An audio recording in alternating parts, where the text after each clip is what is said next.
Hello there, and welcome to Life Beyond Seen, where curiosity drifts slow and steady, and science is less about sharp edges and more about the gentle hum that helps you rest. Tonight we're not looking up at the stars or counting the hours on a clock. Tonight we're going down. Not just under the waves you see at the shore, not just past the light-filled shallows, but far deeper, into a place where daylight has never reached, where pressure would crush metal, and where life has taken on forms so vast and strange they almost seem like myths that swam out of human imagination. But they're real, and they are still down there, hidden in the vast abyss.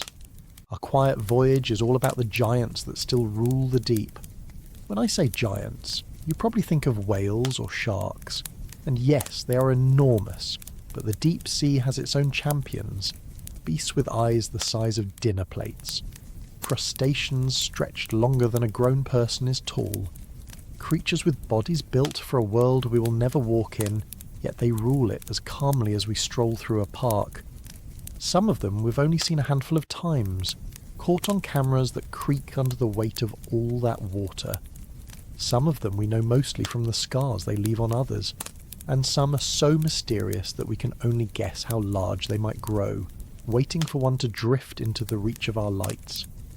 But before we sink into the dark, I'd love to know, where are you listening from tonight? And what time of day is it for you as we wander through a world where time itself almost loses its meaning?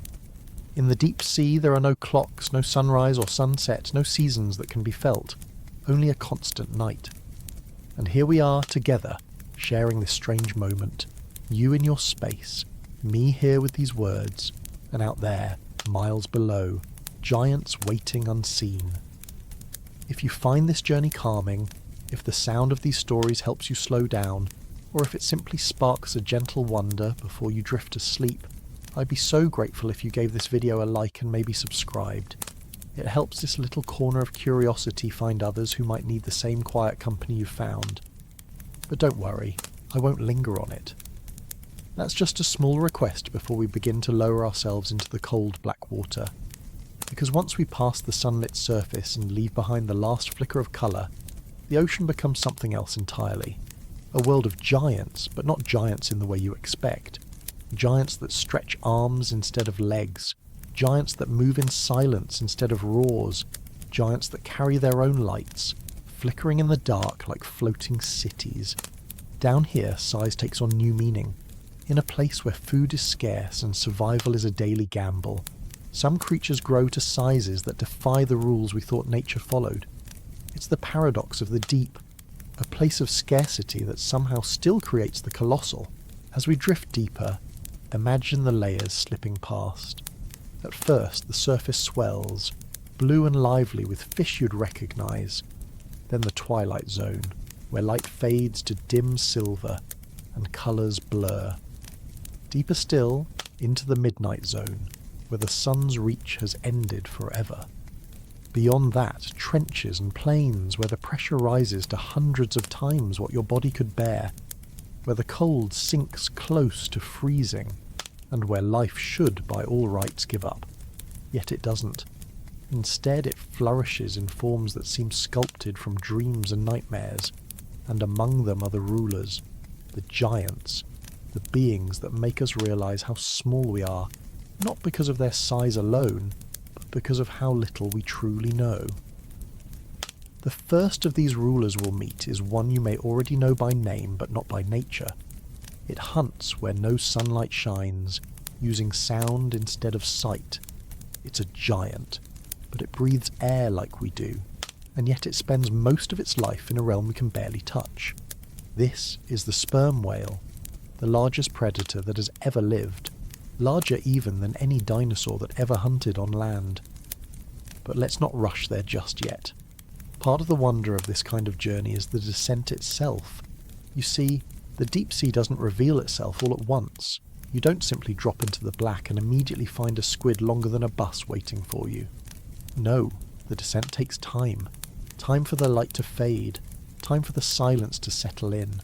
Time for your senses to adjust to the thought that you're going into a place where human bodies were never meant to survive.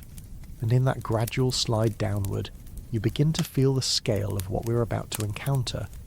Even the water itself changes. At the surface it is warm, stirred by sunlight and currents. A little lower it begins to chill, go deeper still, and it becomes a world of cold so intense it feels endless. This temperature drop, this narrowing of conditions shapes the giants below. They live in stability, a constant darkness, a constant cold, a constant pressure. No seasons, no day or night, just the same environment stretching out for thousands of years. Imagine growing in such a place. You might grow slowly, but with nothing to disturb you, you might also grow endlessly. And that is one of the secrets of deep-sea giants. Down here, many creatures grow larger simply because they can. There are no human nets sweeping these depths in the same way they sweep the surface. There are fewer predators to cut lives short, and with longer lives, bodies have more time to grow. This phenomenon even has a name. Scientists call it deep-sea gigantism. It's why you'll find isopods the size of puppies, amphipods bigger than your hand, and squid that could wrap their arms around a small ship. It's a reminder that nature doesn't follow our sense of scale. It follows its own rules, and sometimes those rules lead to giants. But tonight, as we explore, we'll focus on the ones that truly rule this world. The heavyweights of the abyss. The ones that still leave scientists astonished when glimpsed on grainy footage or washed up on lonely shores. The ones that prove we haven't even scratched the surface of understanding our own planet. The ocean covers more than 2/3 of Earth, and yet we've mapped more of Mars than we have of the deep sea, which means that out there, right now, miles below your feet, there may be creatures larger than any we've seen, living lives we've never imagined, and ruling a world we can barely reach. So, settle in. Let your breathing match the slow rhythm of descent. Picture the last traces of sunlight fading, the water turning darker, the pressure closing in, and let's meet the giants who still rule the deep. When most people think of giants in the ocean, their minds jump to whales, and they're not wrong. But in the deep sea, one species stands apart. It's not only one of the largest animals on Earth, it's the largest predator that has ever existed. Bigger than any Tyrannosaurus rex, bigger even than the marine reptiles that once ruled prehistoric seas. This is the sperm whale, a creature that can dive to depths where light has never been, holding its breath for over an hour at a time, and hunting prey so massive it's almost hard to believe. The sperm whale has been the subject of legends, literature, and endless speculation. People once feared it, imagining it as a monster capable of sinking ships. Herman Melville turned it into Moby Dick, a white phantom haunting sailors. The truth is both stranger and more fascinating than any story we could make up. Because this giant, while it breathes the same air we do, spends much of its life in a part of the world we can barely glimpse. The abyss. Picture a sperm whale in your mind. Its head makes up 1/3 of its body length. That's not an exaggeration. These whales can grow over 60 feet long, sometimes more, and nearly 20 feet of that is head. Inside that massive head is a chamber filled with a waxy substance called spermaceti, once hunted by humans to be used in lamps, lubricants, and even cosmetics. For centuries, no one quite knew what purpose it served for the whale. Some thought it gave the animal buoyancy, helping it sink or rise. Others suggested it was a shock absorber, cushioning that enormous head as the whale rammed prey or rivals. Today, most scientists believe the spermaceti organ is part of the whale's sonar system, an acoustic tool so powerful it borders on the unbelievable. Sperm whales navigate and hunt using echolocation. They send out clicks that travel through the water, bouncing off objects and returning as echoes. But these aren't just ordinary clicks. They're the loudest biological sounds on Earth. Louder than jet engines, louder than rock concerts. A sperm whale's click can reach over 230 decibels.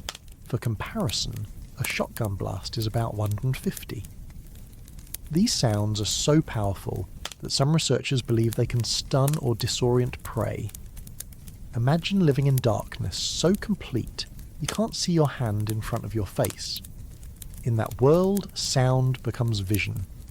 For the sperm whale, the clicks create a three-dimensional map of everything around it, from the faintest fish to the largest squid. It doesn't just hear the world, it sees with sound. And what prey could demand such a system? The answer lies in one of the most elusive animals known, the giant squid. Sperm whales are among the very few predators large enough, strong enough, and determined enough to pursue them into the depths. While we rarely witness the battles between whale and squid, the evidence is carved into the whales themselves. Many sperm whales have long scars, circular marks left by the suckers and hooks of squid. Sometimes these scars are the size of dinner plates, proof that the squid were not only enormous but also fought back. It's a duel between titans, hidden in black water far below where sunlight dies. And though the squid are rarely seen alive, sperm whales bring back the proof in their stomachs. Giant squid beaks, indigestible and unyielding, often pile up inside them, silent records of hunts carried out in a realm humans can barely enter. To reach such prey, sperm whales dive deeper than almost any other mammal. While most whales spend their lives near the surface, these giants plunge thousands of feet down. Typical dives last about 45 minutes, but some recorded dives have stretched past 90.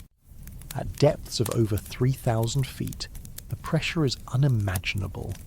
Every square inch of the whale's body feels the weight of hundreds of atmospheres.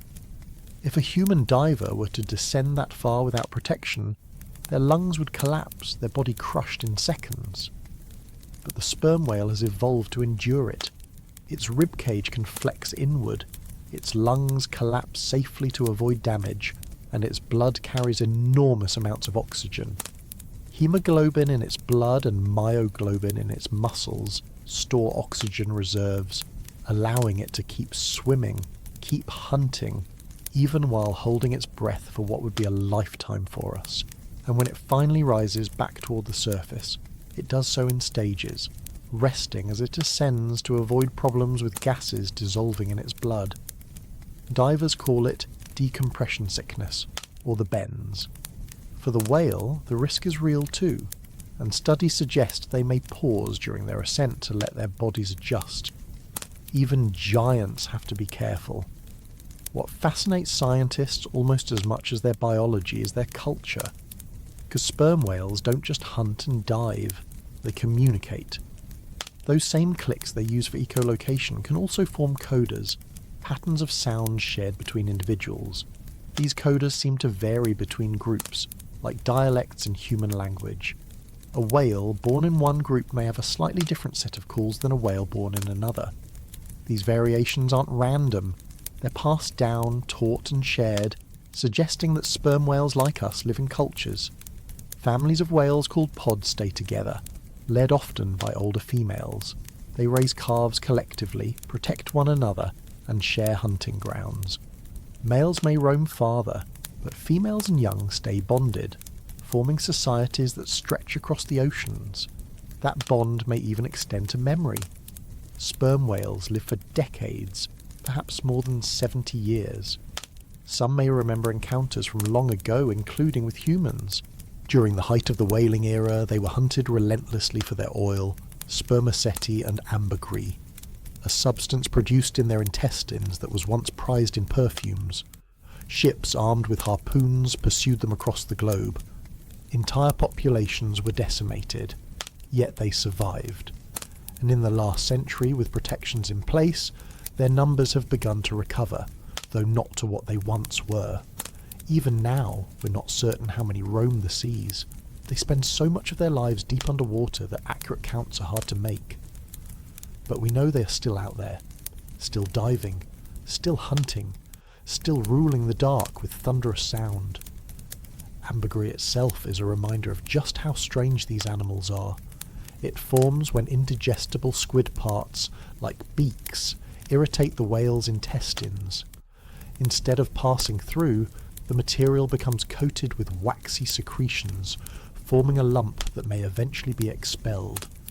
When it washes ashore, ambergris can look like a dull grey stone, but once refined, it carries a musky scent that perfumers once called liquid gold. Whole economies once relied on it, all because a whale ate a squid. To study sperm whales is to face limits. We can tag them with instruments that record their dives, their sounds, their movements. We can follow them in ships, listen with underwater microphones, even fly drones above them. But we can't easily follow them to where they spend most of their time. They vanish into the deep, into a world we still can't reach for long. And so much of their life remains a mystery. Do they sleep as we do? How do they decide where to hunt? How do they navigate the endless black plains of the ocean floor? Some evidence suggests they may rest vertically, hanging in the water in groups, drifting in silence.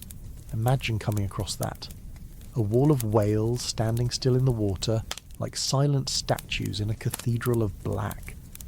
In recent years, scientists have tried to decode their clicks, to see if meaning lies within the coders. Could it be that whales share information in ways we barely grasp? Could their societies be more complex than we ever dared to believe? We know their brains are the largest of any animal on Earth.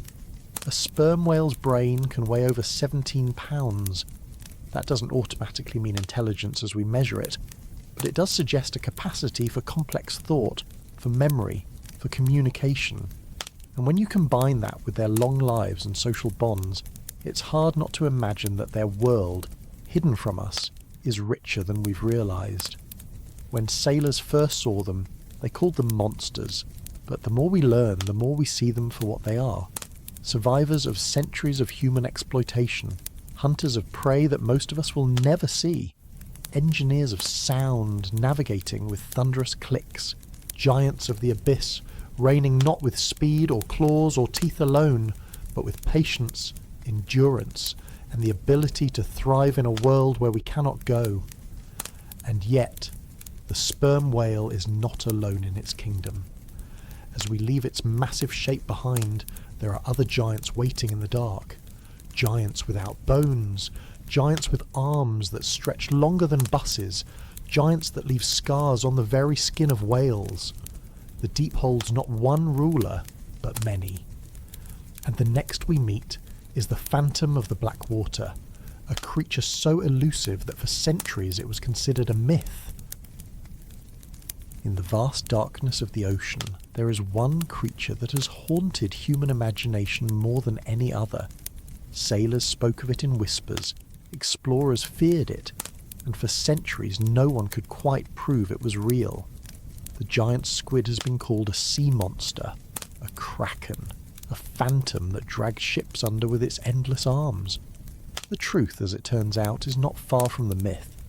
Because the giant squid is real, it is still out there, and it remains one of the most mysterious giants of the deep. The giant squid belongs to a group of animals called cephalopods, relatives of octopuses and cuttlefish. But while most cephalopods are small, quick and clever, the giant squid takes everything to another scale. Its body can stretch more than 40 feet from the tip of its mantle to the end of its two long feeding tentacles. Some unconfirmed reports suggest they can grow even larger, perhaps over 50 or 60 feet, but since they live in a world we rarely see, we still don't know their true limits. What we do know is that they are among the largest invertebrates on Earth, rivaled only by their close cousin, the colossal squid. Imagine drifting in the pitch-black water 2 miles down, and suddenly, in the dim beam of a submersible's light, you see it. A long, torpedo-shaped body, with huge fins at one end beating slowly to propel it. Arms and tentacles spread outward like a living net. Eyes the size of dinner plates staring back at you. For many centuries, no one on land had ever seen this sight. Giant squids do not surface. They do not bask in the sun like whales, nor do they wash ashore alive. They live in the twilight and midnight zones of the ocean, in depths so remote that even our most advanced technology struggles to find them. For most of history, the only evidence we had of their existence were the remains that washed up on beaches, or were hauled up accidentally in nets. and even then the specimens were damaged, their bodies soft and fragile, leaving people to wonder if the stories were exaggerated. It wasn't until the 21st century that scientists finally managed to capture video of a living giant squid in its natural habitat. In 2004, Japanese researchers obtained the first photographs, and in 2012 they filmed one alive in the deep. That moment, grainy and otherworldly, was like watching a legend step into reality. The creature glided silently, its long tentacles moving with a grace that belied its size. For the first time, humanity could confirm what had only been rumour and scar before. Part of what makes the giant squid so fascinating is its biology. Those massive eyes are among the largest in the animal kingdom. Each one can be over 10 inches across. Why so big? In the deep sea, light is scarce. But even a little glow, such as the faint shimmer of bioluminescent creatures disturbed by movement, can reveal the approach of a predator. Scientists believe the squid's enormous eyes help it detect faint light at great distances, allowing it to spot the looming shadow of its greatest enemy, the sperm whale. A single glance may give it just enough warning to twist its body, release a cloud of ink, and flee. Down there, survival depends on fractions of a second. And then there are the arms. Like other squid, it has 8 shorter arms, each lined with suction cups. But the 2 feeding tentacles are different. They can stretch far longer, ending in powerful clubs covered with suckers and sometimes sharp hooks. These tentacles shoot out to capture prey, pulling fish or smaller squid into the grasp of the shorter arms, which then maneuver the catch toward the beak. The beak of a giant squid is no small thing. It is sharp, strong, and capable of slicing through flesh with ease. Even though the squid has no bones, no skeleton, this beak gives it the ability to tear apart prey that would otherwise be too large to swallow. And prey there must be.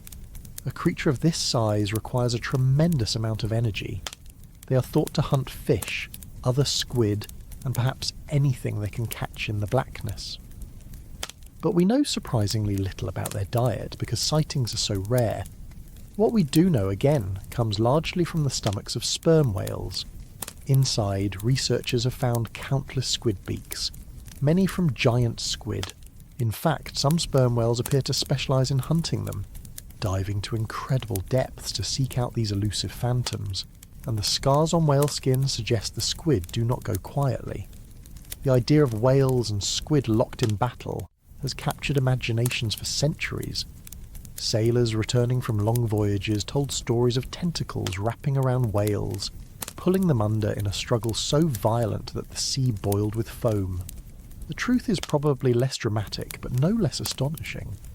The whale uses sound to track the squid, closing in with powerful sonar clicks, while the squid lashes back with arms and hooks.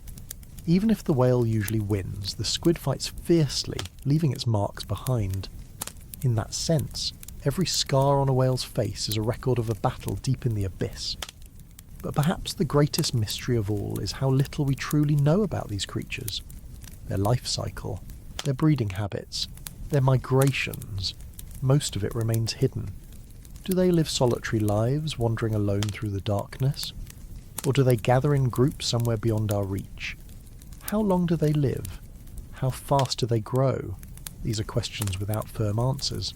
A few larval forms have been collected near the surface, tiny and delicate compared to the monsters they will become. Beyond that, we are left with speculation. What we do know is that they are soft-bodied and fragile.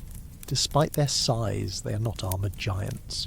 Their bodies are made mostly of water, with little protection beyond speed and stealth. A giant squid cannot survive being dragged to the surface by nets. The change in pressure and temperature is fatal. That is why so many specimens wash ashore in poor condition, their bodies bloated and broken. It is one reason why our understanding of them remains so limited. To study them alive, we must go where they live, and that is something we're only just beginning to achieve. It's worth pausing to consider how much of their mystery is preserved by the ocean itself. The deep sea is not just another environment, it is a barrier. Pressure, darkness and distance shield its inhabitants from us. A whale may surface and breathe, a shark may swim near coasts, but the giant squid almost never enters our world. It remains locked in its own. Every rare glimpse reminds us of how incomplete our knowledge is. For all our satellites and technology, for all the maps of Mars and images from distant galaxies, there are still giants here on Earth that we barely know. Some of the earliest myths of sea monsters probably began with the giant squid. The Norse spoke of the kraken, a creature so huge it could wrap itself around ships and drag them to the bottom. Medieval sailors feared tentacles rising from the water without warning. Even in the 19th century, naturalists debated whether such a creature could exist, and when carcasses did wash ashore, they were often dismissed as exaggerations or misidentified as other animals. It took science a long time to accept what folklore had already suggested, that in the deep ocean, monsters are real, and the giant squid is not just a monster, it is an apex phantom. Not the top predator, since whales can bring it down, but a predator nonetheless. It hunts with stealth and speed, using tentacles as weapons, eyes as searchlights, and a brain surprisingly complex for an invertebrate. Cephalopods are known for their intelligence. Octopuses solve puzzles, escape tanks, and use tools. Squid too have large nervous systems. We don't yet know how intelligent the giant squid may be, but the size of its brain compared to its body is greater than many animals. In the deep, where light is gone and sound carries forever, intelligence may take on forms we have not yet recognized. The first time scientists saw a living giant squid on film, they described the moment as humbling. After centuries of searching, there it was, moving not like a beast of chaos, but like a creature perfectly at home in its world. It was not attacking ships or lashing wildly. It was simply gliding, arms trailing, eyes scanning, doing what it has likely done for millions of years, surviving, hidden, vast, and indifferent to our presence. It's possible that even larger species exist waiting to be discovered. The ocean is full of hints. Fishermen sometimes report tentacles longer than anything known. Carcasses found ashore sometimes suggest lengths beyond the largest confirmed specimens. And in the silence of the trenches, who knows what size a cephalopod might reach? Until we can truly explore those depths, the possibility remains. For now, the giant squid rules not by numbers, not by dominance, but by mystery. It is a giant that still escapes us, a reminder that some secrets are not easily given up. Every time a submersible descends, every time a camera drifts in the dark, there is the chance of another encounter. And every encounter deepens the sense that the ocean is far stranger than we imagine. And as elusive as the giant squid is, it has a cousin even more formidable. Thicker, heavier, with eyes even larger, and arms armed with swivelling hooks instead of suckers alone. While the giant squid is a phantom, its cousin is a brute. To find it, we must travel south, into the cold waters near Antarctica, where the colossal squid waits in the dark.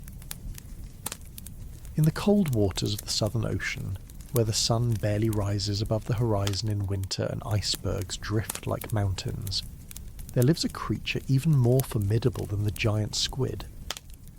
If the giant squid is the phantom of the abyss, then the colossal squid is its shadow, heavier, stronger, and in some ways even stranger.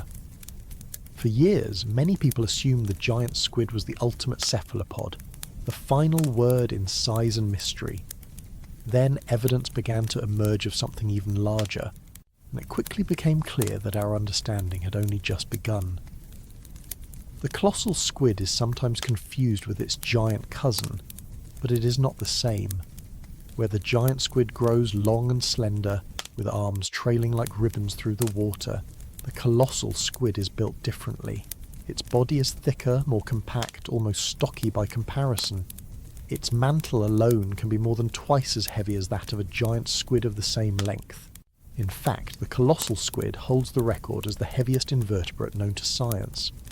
Estimates suggest fully grown adults can weigh over 1,000 pounds, with some possibly reaching 1/500.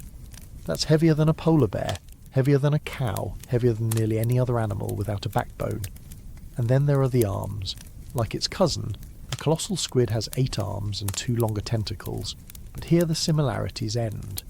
Instead of just rows of suction cups, the colossal squid's limbs are lined with rotating hooks. Some are sharp and swivelling, designed to dig in and tear. Imagine the difference between grabbing something with sticky pads versus grabbing it with grappling hooks. When this creature lashes out, it doesn't just cling, it cuts. The thought of it lurking in black water, arms bristling with hooks, is enough to explain why even the sperm whale, its greatest predator, emerges from battle scarred and battered. Its eyes are another marvel. If the giant squid's eyes are large, the colossal squids are enormous.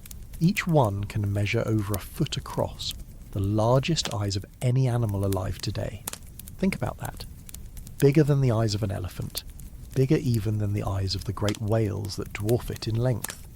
These eyes are so big that they are almost hard to imagine fitting into a living creature.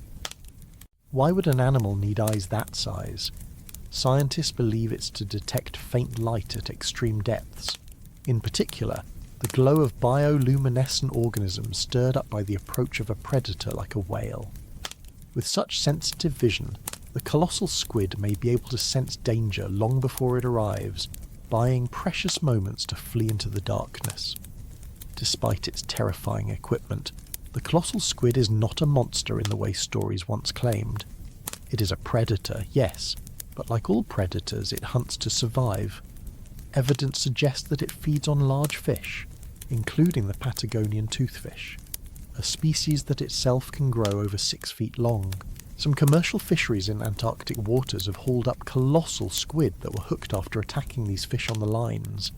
That's how some of the first intact specimens came to light. But those encounters are rare, and for the most part this animal remains hidden far below the surface, in waters too deep and too cold for us to visit easily.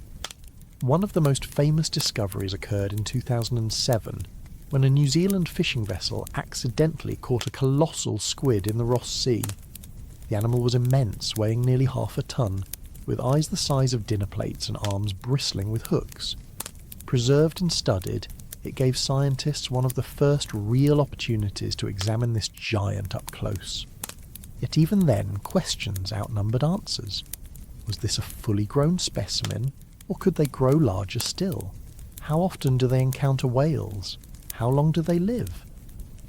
For each piece of evidence gathered, the mystery only deepened. Part of the fascination with the colossal squid is that it challenges our sense of scale. We're used to thinking of invertebrates as small, bugs, crabs, jellyfish, things you can hold in your hand. To imagine one weighing as much as a car is to realise how little we know about the deep. The phenomenon of deep-sea gigantism plays a role here, just as it does with other abyssal creatures. In the cold, dark waters of the Antarctic, growth is slow but steady, with fewer natural predators besides whales, and with the stability of an environment that changes little over millennia. Animals like the colossal squid can reach sizes beyond what seems possible elsewhere. And yet, for all its bulk, the colossal squid is soft. Like the giant squid, it has no bones, no armour, no shell. Its body is mostly water, fragile outside its natural pressure. When pulled to the surface, its tissues deteriorate quickly, leaving researchers with little more than damaged remains. That's why our best understanding of this animal comes not from capturing it alive, but from indirect evidence. Fishermen's reports, stranded carcasses, and the stomachs of whales. Time and again, when scientists have examined the contents of sperm whales, they found beaks from colossal squid. Some of these beaks are so large that they suggest specimens bigger than any we've seen. It is humbling to think that the greatest evidence we have of these creatures is what remains after they've been eaten. There is another layer to this mystery. Unlike the giant squid, which is spread across much of the world's oceans, the colossal squid seems to be confined to Antarctic waters. That makes it harder to study, since those regions are among the most remote and hostile on Earth. Icy storms, floating ice, and extreme cold make exploration difficult. Submersibles and research ships can only spend so long there, and so the colossal squid remains a rare encounter, glimpsed in flashes, never fully understood. Some myths have grown around it, as they did with the giant squid. Stories of tentacles dragging ships under, of monsters lurking beneath the ice. But what we know so far paints a different picture. This is not a mindless destroyer, but an apex predator perfectly adapted to its environment. Its hooks, its eyes, its bulk, all are tools for survival in a place where life is harsh and competition is fierce. The question of its maximum size is still open. The largest confirmed specimens are already massive, but the beaks found in whales suggest that bigger individuals may exist. Could there be colossal squid weighing a ton, longer than any yet recorded? Possibly. Until we find one, the speculation will remain, and that uncertainty is part of the allure. The idea that somewhere, in the black waters around Antarctica, there are giants even larger than the ones we've seen, moving unseen through the dark, is enough to remind us how little we've uncovered. For scientists, every fragment of data is valuable. A piece of tissue, a photograph, a video clip, each helps build a picture of how these animals live. But there is so much we don't know. Do they migrate seasonally? Do they spawn in deep trenches? How do the young survive in such a hostile environment?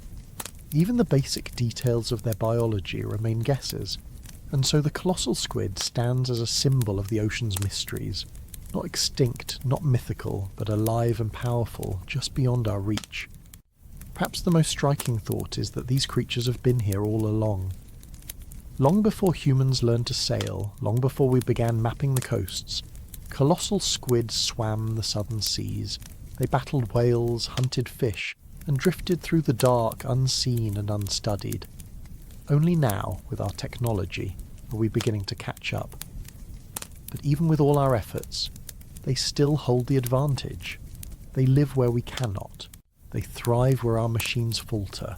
They remain, in every sense, shadows larger still. And the deeper we go into this hidden world, the more we realise that colossal squid are only part of the story. Because in the deep sea, size takes many forms. Some giants are predators with teeth and hooks. Others are slow, ancient wanderers that have ruled the darkness since long before we walked the earth. Sharks have been with us for hundreds of millions of years. Long before the first trees stood on land, before the continents drifted into their current shapes, sharks were already swimming. They have seen entire worlds rise and fall. They watched dinosaurs appear, flourish and vanish, and they remained. They have outlasted ice ages, mass extinctions, and changes that reshaped the entire planet. If whales and squid are the headline giants of the deep, then sharks are its ghosts, ancient, enduring, and older than continents themselves. When most people think of sharks, they picture great whites slicing through the surface, or hammerheads cruising tropical reefs. But these are the familiar ones. The ocean holds others, ones that never rise into the sunlight, that live their lives in the depths where the water is black and the pressure relentless. These are the deep sea sharks. They are not always the biggest in length, though some grow impressively large. Their power comes instead from survival. They are living fossils, reminders of a time before mammals, before birds, before flowering plants. They are rulers not because they dominate with size alone, but because they have endured where others vanished. One of the strangest is the frilled shark. At first glance, it looks more like something from the fossil record than from today's oceans. Its body is long and eel-like, stretching up to 6 feet, but it is the mouth that leaves an impression. Lined with rows of needle-like teeth, curved and overlapping, it looks like a trap designed never to let go. Scientists who have examined its jaws describe them as backward-pointing hooks, each tooth angled to pull prey deeper into the mouth with every attempt to escape. This design is not modern efficiency, but ancient adaptation. Frilled sharks are thought to be among the most primitive living sharks, with features that have changed little for millions of years. They glide through the deep slowly, conserving energy, and strike suddenly when prey wanders close. Then there is the goblin shark, a creature so unusual that some have called it a living alien. With its long, flattened snout and jaw that can shoot forward like a spring-loaded trap, it is not built for speed but for ambush. Found in depths of over 4,000 feet, goblin sharks spend most of their time in the dark, waiting for the chance to snap at fish or squid.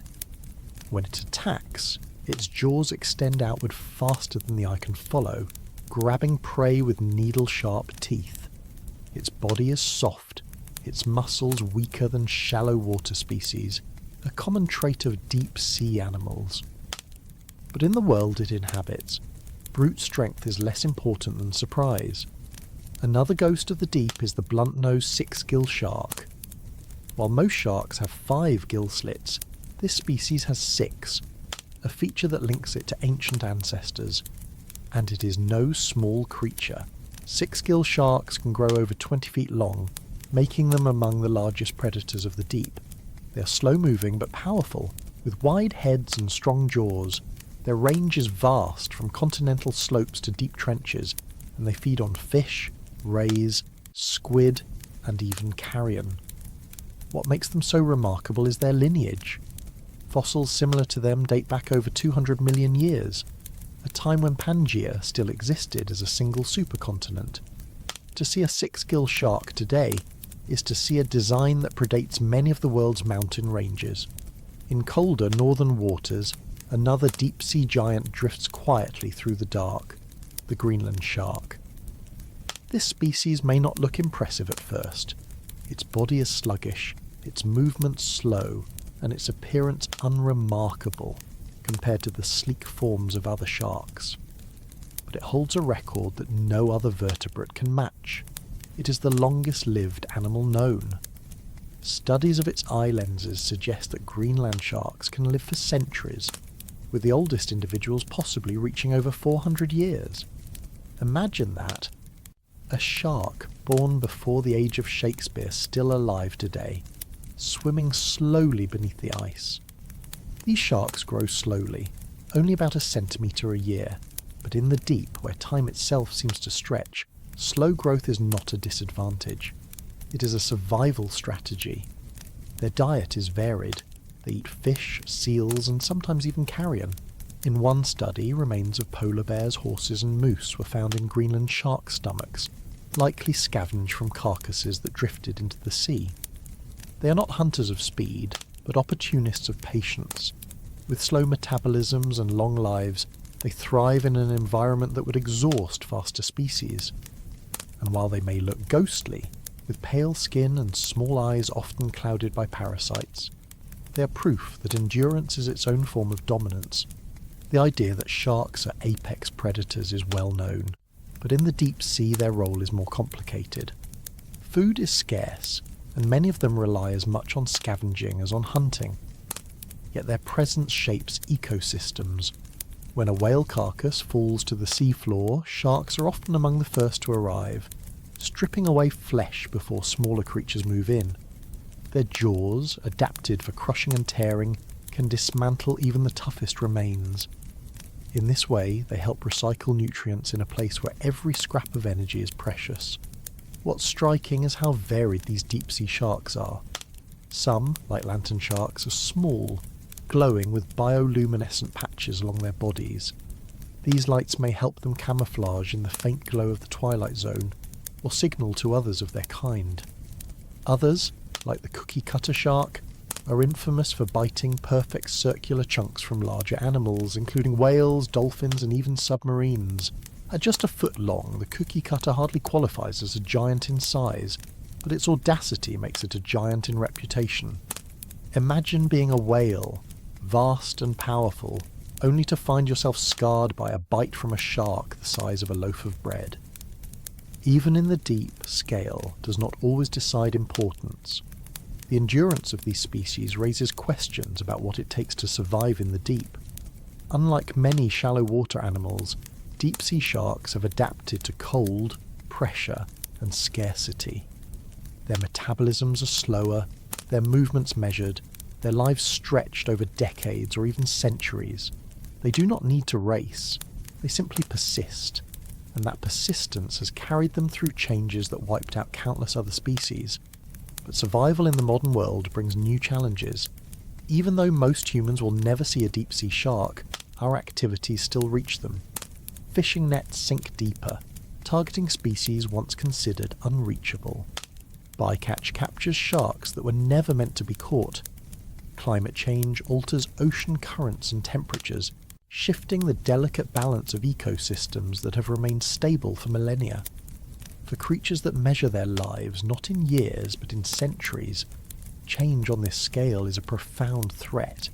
Yet even so they endure. The Greenland shark still drifts under Arctic ice. Six-gill sharks still cruise the slopes of underwater canyons. Goblin sharks still wait in ambush where light has never touched. They are reminders that the ocean's story is much longer than ours. We measure centuries as great spans of time. For them, centuries are simply lifetimes. They connect us not just to the present ocean, but to the ancient seas that shaped the earth we know. And perhaps that is why they feel like ghosts. Not because they are spectral or unreal, but because they carry with them the weight of deep time. When you look at a deep-sea shark, you're not just seeing an animal. You're seeing a lineage that has witnessed events beyond our imagination. Continents splitting, oceans forming, climates shifting from sweltering heat to frozen ice. And through it all, the sharks remained. They are not extinct relics. They are living, breathing rulers of the deep. Not always the biggest, not always the most spectacular, but always present, always watching, always enduring. In their silence, in their patience, in their unbroken survival, they remind us of what it means to be ancient and yet still alive. And as the journey continues, beyond even the realm of these ghosts, other giants appear. Not with bones, not with jaws, but with armoured shells and bodies that look like they belong to another planet entirely. They are the isopods, the crustacean behemoths of the abyss, and they wait in the darkness just ahead. Among the many sharks that inhabit the deep, two stand out as true titans. They don't match the great white in speed, they don't glide through coral reefs in the daylight, and they rarely appear in documentaries because they prefer the black depths where cameras seldom go. Yet in size, endurance and mystery, they surpass almost everything else. These are the blunt-nosed six-gill shark and the Greenland shark, two giants that move so slowly, so deliberately, and live for so long that they seem less like ordinary animals and more like guardians of deep time. The blunt-nosed six-gill shark is a reminder of the ocean's past. Most modern sharks have 5 gill slits on each side of their heads, but as its name suggests, this species has 6. That detail might seem minor, but it connects the animal to a much older lineage. Fossils from hundreds of millions of years ago show similar features, making the six-gill a living link to an ancient world. It is also enormous. Adults can grow longer than 20 feet, with some unconfirmed reports suggesting even greater lengths. Imagine a shark as long as a bus, moving slowly through the shadows of an underwater canyon. Unlike the sleek, streamlined hunters of the surface, the six-gill is heavier, bulkier, and built for the long game. Their bodies are adapted for the deep. They range across continental slopes and submarine canyons, usually found between 600 and 3,000 feet, though they can go deeper still. Some individuals venture upward at night to feed, then sink back into the dark by day. Their diet is varied: fish, rays, squid, crustaceans and carrion. They are opportunists, using patience rather than speed. Their jaws are wide, armed with serrated teeth designed to slice and crush. When a whale carcass falls to the seafloor, six-gill sharks are often among the first arrivals, tearing chunks of flesh from the immense body before smaller scavengers move in. Despite their size, encounters with them are rare. They are not aggressive toward humans, but divers who have been lucky enough to meet one describe the experience as humbling. To see a six-gill emerge from the gloom, its pale eyes reflecting the light, its body larger than a car, is to glimpse something primal. It is not flashy or fast, but it radiates presence. It is a giant that has survived by being patient, by conserving energy, by outlasting rather than outpacing. If the sixth skill represents endurance through size and ancient design, the Greenland shark takes endurance to another extreme. Found in the icy waters of the North Atlantic and Arctic, this species may be the slowest moving shark of all, yet it holds a record unmatched by any other vertebrate: lifespan. Scientists studying the layers of proteins in their eye lenses have estimated that Greenland sharks can live for centuries. Some may reach ages of 400 years or more, making them the longest-lived vertebrates known. That means a shark alive today could have been born in the early 1600s, before Newton's laws of motion, before telescopes revealed Saturn's rings, before modern science even existed. They grow slowly, adding only a centimetre or two each year. Females don't even reach reproductive age until they are well over a century old. That pace seems unimaginable compared to our own lifespans, but in the deep, where everything moves at a different rhythm, it works. The cold water slows their metabolism, the scarcity of food demands efficiency, and their bodies seem built for a life measured not in decades but in epochs. Despite their slow movement, Greenland sharks are predators as well as scavengers. They feed on fish and seals, and they are known to take advantage of weakened or sleeping prey. Some studies suggest they may ambush seals by drifting silently near the surface ice, waiting for an opportunity. They also scavenge freely, consuming carrion that drifts into their path.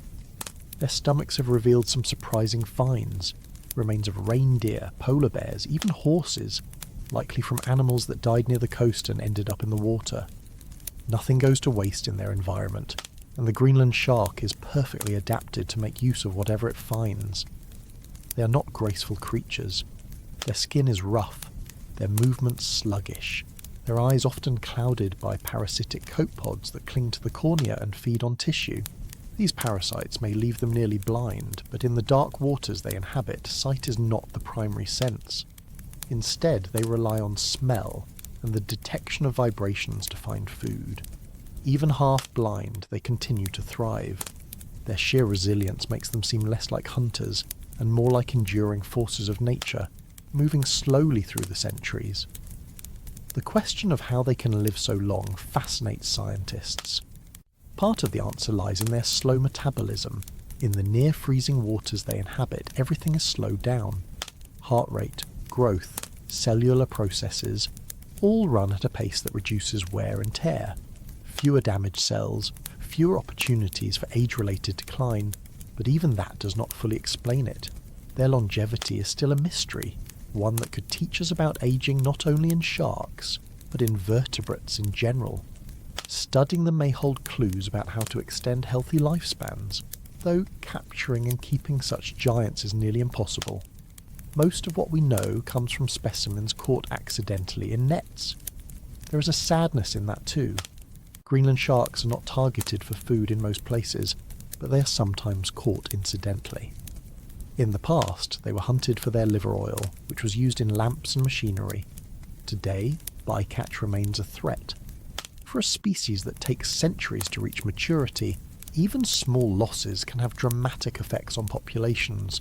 Every individual represents centuries of survival, centuries of slow growth, centuries of resilience. To lose one is to erase a history longer than entire human nations have existed. Both the sixth gill and the Greenland shark remind us that being a titan is not always about speed or aggression. It is about scale, patience, and time. The sixth gill connects us to the ancient past, a design that has worked for hundreds of millions of years and still thrives in the depths. The Greenland shark connects us to endurance itself, an animal that turns centuries into a single lifetime.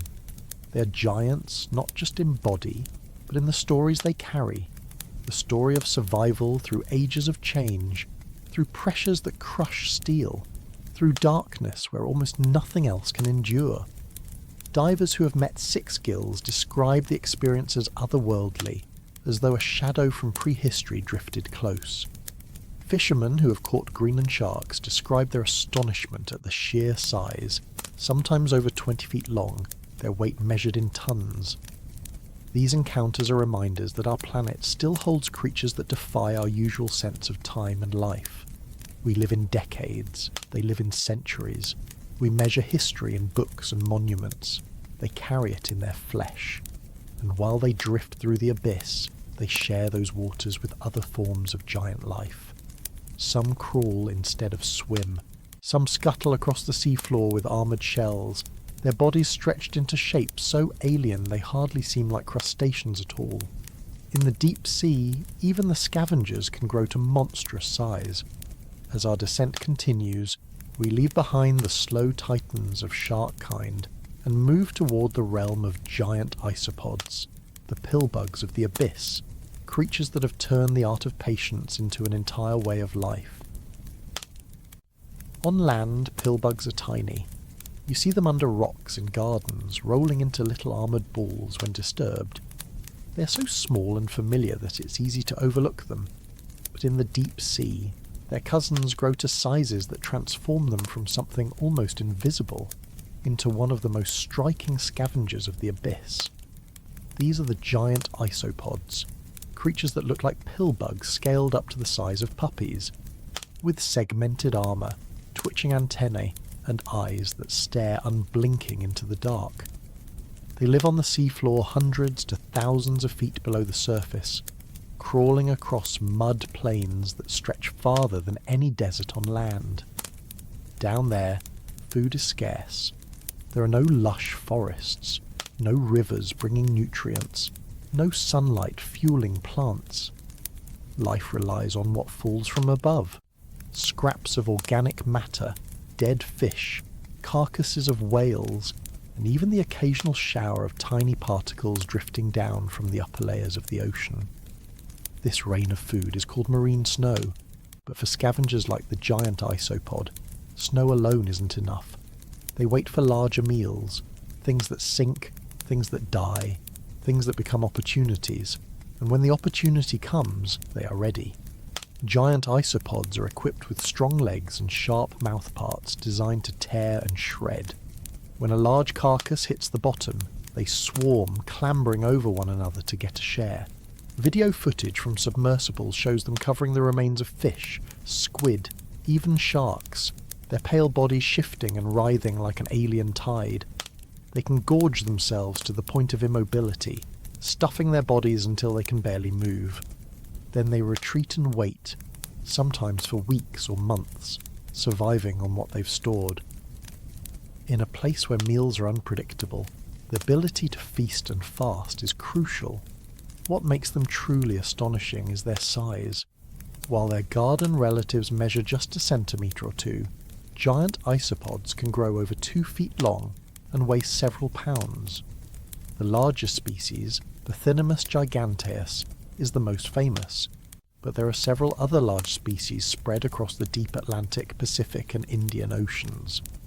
Their size is thought to be another example of deep-sea gigantism, the trend where some invertebrates grow far larger in the abyss than their shallow water relatives. Cold temperatures, high pressure and scarcity of predators all play a role, but the exact reasons remain debated. What is clear is that in the dark plains of the seafloor, being big offers advantages. Larger bodies store more energy, move farther to find food, and survive longer between meals. Despite their eerie appearance, giant isopods are not dangerous to humans. They are scavengers, not hunters. Their role is vital, recycling nutrients from the remains of larger animals, turning death into life. Without scavengers like them, the deep would become a graveyard of unprocessed remains. Instead, they break down what falls, feeding themselves and leaving scraps for smaller organisms. They are part of a chain that keeps energy flowing in a place where energy is desperately scarce, and their bodies look almost mechanical. The segmented exoskeleton forms overlapping plates, each one flexible enough to allow movement yet strong enough to protect. Their eyes, large and reflective, are composed of thousands of facets, giving them a wide field of vision suited for the faintest glimmers of light.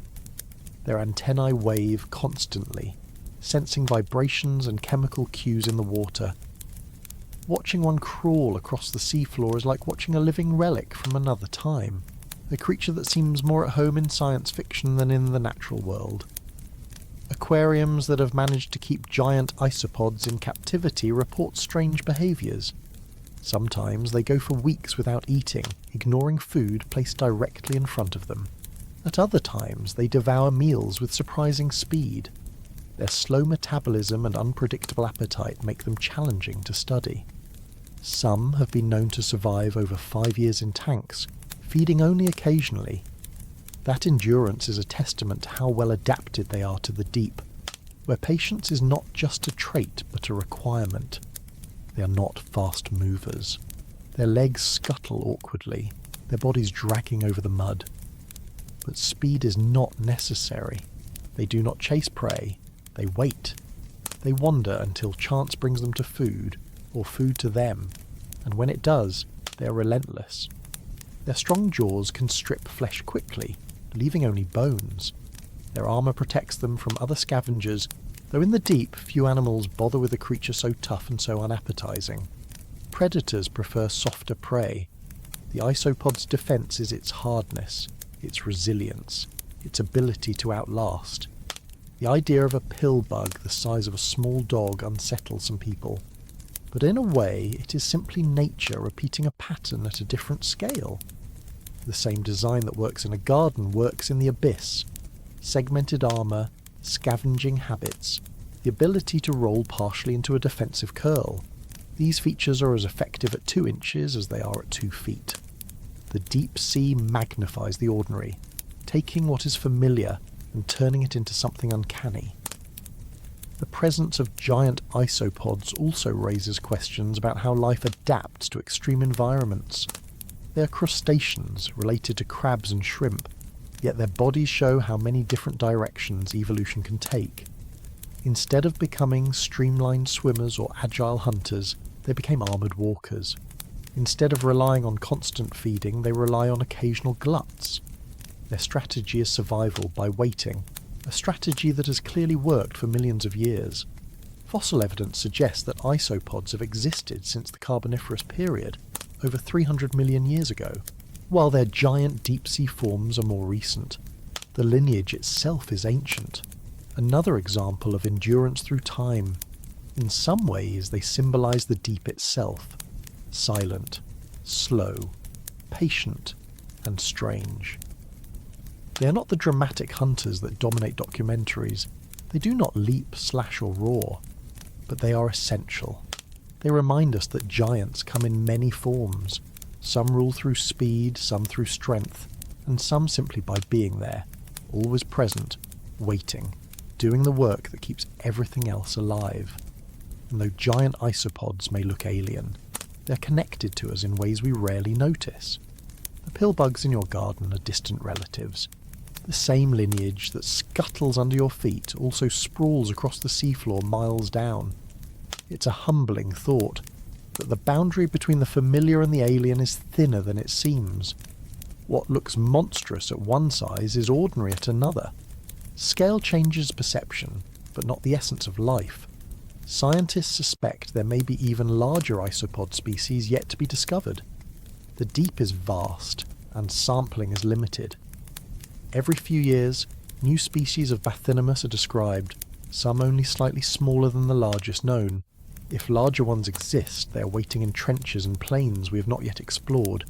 Considering that much of the deep sea remains unmapped, the possibility of even greater scavengers crawling in the dark is real. Encounters with them remind us of the strange balance of the deep ocean. Where we might expect emptiness, there are thriving communities. Where we might expect monsters, there are simply survivors. And the giant isopod, though it looks like a creature from a nightmare, is nothing more than a patient recycler, a custodian of the abyss, turning death into the fuel of life.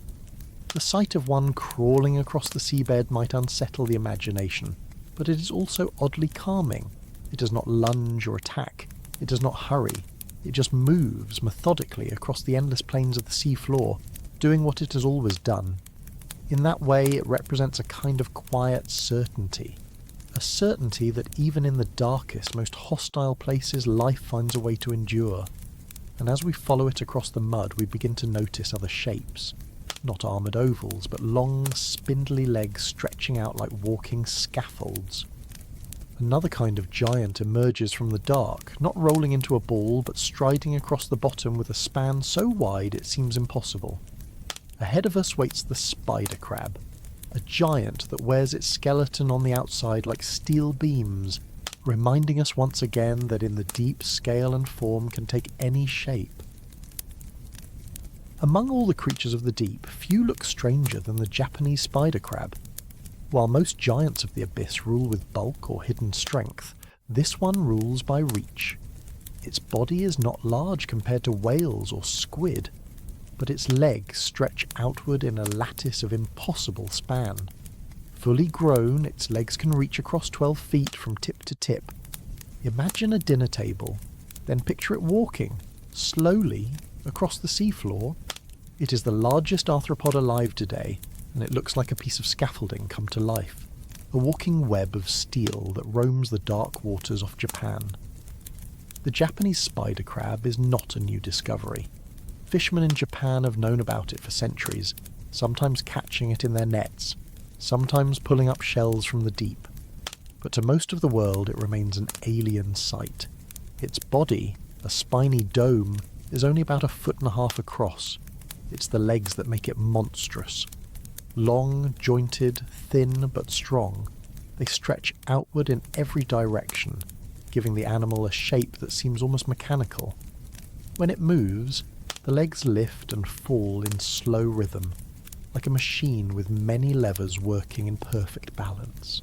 Despite its alarming size and appearance, it is not a predator of fearsome reputation. The spider crab is more scavenger than hunter, feeding on carrion, mollusks and detritus. Its claws are strong enough to crack shells, but it is not built for speed. It does not chase. Instead, it walks patiently across the bottom, searching for food. The slow pace fits the world it inhabits, where rushing wastes energy and patience ensures survival. One of the most striking things about this crab is how it blends into its environment. Its shell is often covered with sponges, algae and other small organisms, which it sometimes deliberately attaches as camouflage.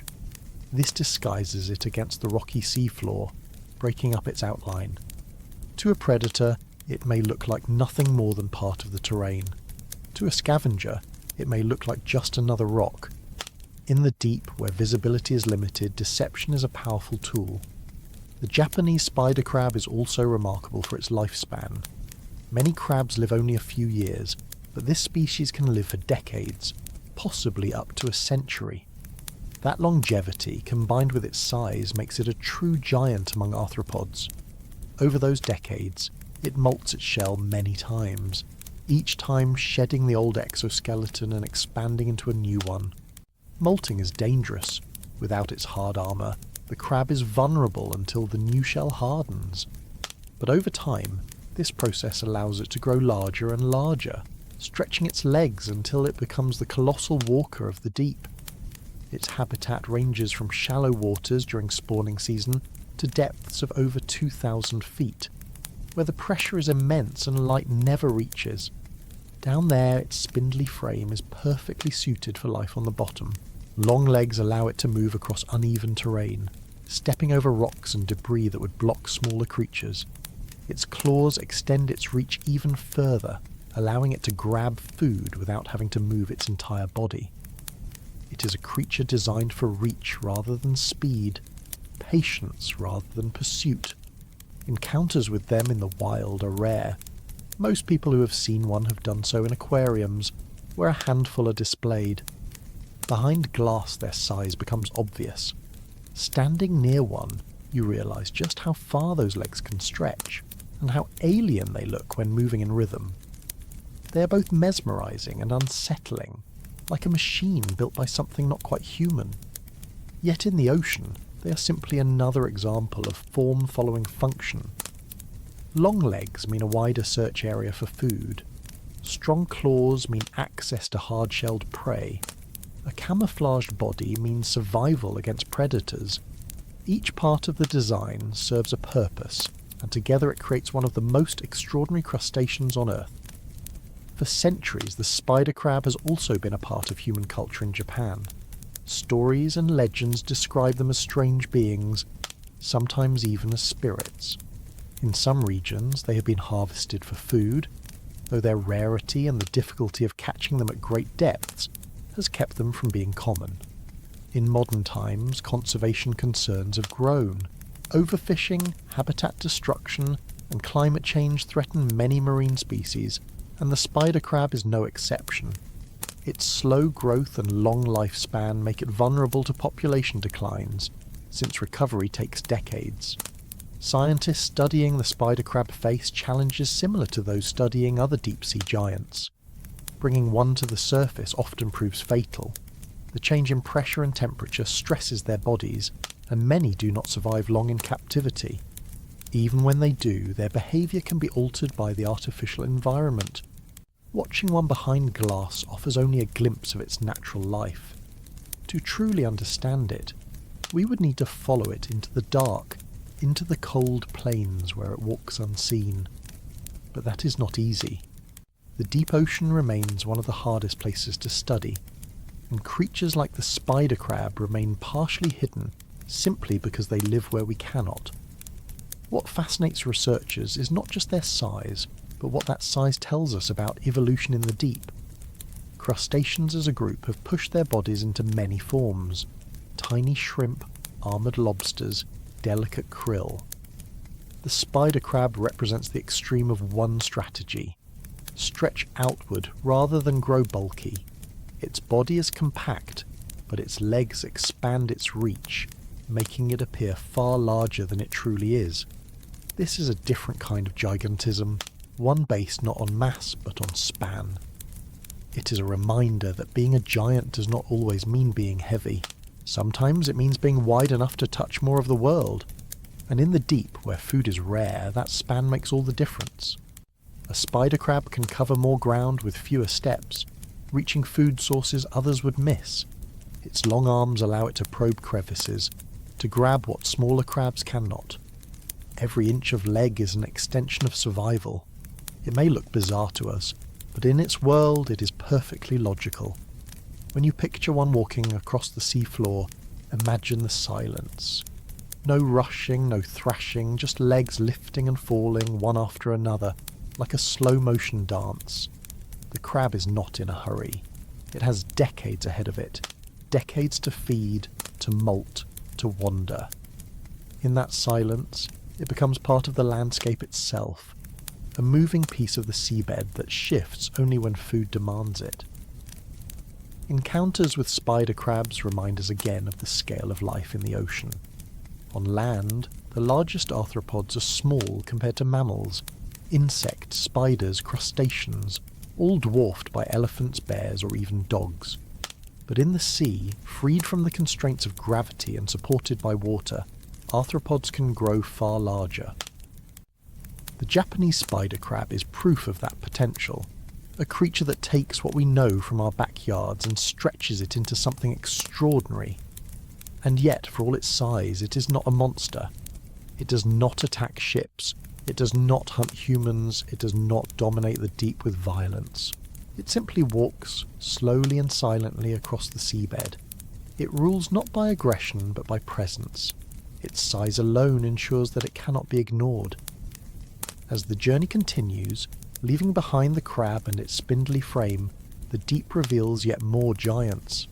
Some are soft, gelatinous, and almost transparent, growing to lengths greater than the spider crab's span. They drift rather than walk, glowing faintly in the darkness, their bodies delicate yet vast. These are the jellyfish and their kin, gelatinous giants that rule by numbers and by size, reminding us again that the abyss belongs to many forms of life, not just those with bones or shells. In the twilight of the deep ocean, where the last traces of sunlight have long disappeared and the water becomes a permanent night, there exists a creature with a name that sounds like it was invented for horror stories: the vampire squid. Its name suggests something monstrous, a blood-drinking predator with wings of darkness. The reality is stranger, and perhaps even more unsettling, because the vampire squid is not a bloodsucker at all. It is something else entirely. A survivor with features so unique that scientists had to create a new order just to classify it. The vampire squid lives at depths between 2,000 and 3,000 feet, in waters known as oxygen minimum zones. These are places where oxygen is so scarce that most animals cannot survive, but the vampire squid can. Its metabolism is slower than almost any other cephalopod, allowing it to endure in conditions that would kill others. Its blood contains copper-based hemocyanin, which binds oxygen more efficiently in the cold and low-oxygen water. It is, in every sense, adapted to a world where almost nothing else can breathe. Its appearance explains the name. The body is small compared to the giants we've met so far, usually around a foot long, but it looks like something stitched together from nightmare fragments. Its body is soft and gelatinous, a dark red or black in colour. Between its arms stretches a web of skin, like a cloak. When threatened, it can invert this cloak, wrapping its arms around itself and exposing rows of spiny projections. In this defensive posture, it looks like a sinister umbrella, spines outward, body hidden. Early scientists who saw preserved specimens were reminded of bats and vampires, and the name stuck. But instead of drinking blood, the vampire squid survives on something far less dramatic. It feeds on detritus, flakes of dead plankton, tiny bits of organic matter, fragments of marine snow drifting down through the water column. To catch this rain of debris, the vampire squid extends two long retractable filaments covered in mucus and sensory cells. These filaments act like sticky fishing lines, collecting whatever drifts past. The squid then draws the material back toward its mouth, wrapping it in mucus and forming it into food. In a world where large prey is scarce and oxygen is limited, this strategy is brilliant. It makes the vampire squid one of the very few animals adapted to feed almost entirely on detritus in the deep. Its behaviour is as strange as its body. Unlike many cephalopods, which are fast and aggressive, the vampire squid drifts slowly. It uses very little energy, pulsing its fins gently to stay afloat. When disturbed, it does not fight or flee quickly. Instead, it performs a display. It flips inside out, cloaking itself in its own webbing, and flashes bioluminescent lights along its body. The tips of its arms glow with blue light. Its body pulses with shifting patterns. In the pitch black, this can confuse predators, startling them long enough for the squid to drift away. Sometimes, instead of flashing, it releases glowing clouds of mucus that linger in the water, a luminous distraction that draws attention away from the animal itself. Imagine a creature that bleeds light instead of blood, shedding glowing clouds to vanish into the dark. The vampire squid belongs to its own order, Vampiromorphida, and has no close living relatives. It is a lineage that branched off from other cephalopods millions of years ago and has remained distinct ever since. This evolutionary isolation makes it a relic, a reminder of ancient oceans when different lineages of squid and octopus were just beginning to diverge. Studying it gives scientists clues about how cephalopods evolved, but it also highlights how unique adaptations can allow survival in extreme niches. While others squid race and hunt, the vampire squid drifts and waits. While others rely on oxygen-rich waters, it thrives where oxygen is nearly gone. Its uniqueness is its strength. It is small compared to whales or colossal squid, yet it rules its own kingdom. In the oxygen minimum zones where predators are scarce, the vampire squid has little competition. Its strange feeding method means it doesn't need to chase prey. Its slow metabolism means it doesn't need to eat often. It is not a giant in length or weight. but it is a giant in terms of survival strategy. Few animals can claim such dominance over such a hostile niche. Encounters with it are rare. The depths it inhabits are difficult to study, and its fragile body makes it almost impossible to capture intact. Submersibles occasionally catch glimpses of it, drifting silently with its cloak spread, arms trailing. Video footage reveals how delicate it is, moving with a softness that contrasts with its intimidating name. To see one alive is to realise that the vampire squid is not a monster, but a marvel. It is a creature perfectly balanced between fragility and endurance. Its role in the ecosystem is also important. By feeding on detritus, it recycles material that would otherwise drift uselessly. In doing so, it keeps energy moving through the system. It is part of the great chain that connects the surface world with the deep. The plankton that bloom in sunlight eventually die and drift down. The vampire squid gathers their remains, turning the waste of the upper ocean into sustenance for itself. It is a link between light and darkness, between the sunlit world above and the abyss below. The vampire squid also demonstrates how misleading names can be. To call it a vampire is to imagine fangs and predation, but its reality is gentler, slower, stranger. Its cloak is not for attack, but for defence. Its glowing clouds are not weapons, but distractions. Its filaments are not harpoons, but fishing lines for dust. Yet the name captures something true, if not literal. In its black cloak, drifting in eternal night, glowing faintly in the dark, it does look like something out of a Gothic dream. Perhaps that is why the name has endured. It is not accurate, but it is evocative, and in a way, it reminds us that the deep sea itself has always been a place where imagination and reality blur. What remains mysterious is how many of them there are, how widely they are spread, and how long they live. Their fragile bodies leave little fossil evidence. Their soft tissues decay quickly when they die. Much of what we know comes from rare captures and video recordings.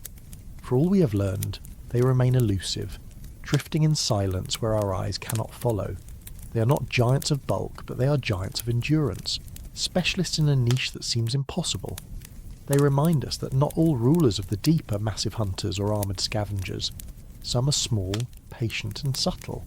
Their reign is quieter but no less impressive. And as we leave them behind, still drifting under their cloaks of darkness, another shape begins to stir in the gloom. Something long, ribbon-like, with a body so thin it seems impossible, yet stretching longer than almost any other fish alive. This is the oarfish, the great serpent of the twilight zone, a creature so strange and so long that it gave rise to legends of sea serpents in every culture that encountered it. In the twilight zone of the ocean, where dim light still filters faintly from the surface above but true darkness lies just below, there lives a creature so long and so unusual that it has been mistaken for a sea serpent for centuries. Sailors told stories of it rising from the depths like a silver ribbon, undulating across the surface, stretching longer than any fish they had ever seen. These stories were often dismissed as exaggerations or myths. Yet, as with so many ocean legends, the truth was stranger still. The oarfish is real, it is immense, and it is one of the strangest giants to inhabit the mid-water world between light and darkness. The oarfish is the longest bony fish alive today. Confirmed specimens have reached lengths of around 30 feet. An unverified report suggests they may grow even longer, perhaps over 50 or 60 feet. Unlike the sharks and squid of the deep, the oarfish has no bulk or hooks or teeth designed for tearing apart prey. Instead, its body is thin and ribbon-like, as if a strand of silver fabric had come alive. Along its entire length runs a dorsal fin, beginning just above its eyes and continuing all the way to the tail. That fin undulates constantly, creating ripples that push the fish gently through the water. It does not dart or thrash. It glides, moving with the slow, steady rhythm of something that has no reason to hurry. Its head carries a crest of red fins, long and delicate that resemble streamers. In the gloom of the twilight zone, these crimson banners add to its strange, almost ceremonial appearance. To sailors who saw one near the surface, it must have looked otherworldly. A long silver serpent with blood-red plumes rising and falling in the swells. No wonder so many cultures considered it an omen, a messenger from the deep, or even a monster. Unlike many deep-sea creatures, the oarfish does not confine itself entirely to darkness. It is a denizen of the mesopelagic zone, between 650 and 3,300 feet deep, though it has been recorded deeper. Every so often they appear near the surface, particularly when sick, dying, or disturbed by storms and earthquakes. When they do, they often end up washing ashore, their immense bodies creating a spectacle. Photos of these strandings circulate quickly, sparking fascination and fear. People see a fish longer than a car, thin as a ribbon but impossibly long, and it feels like an encounter with myth-made flesh.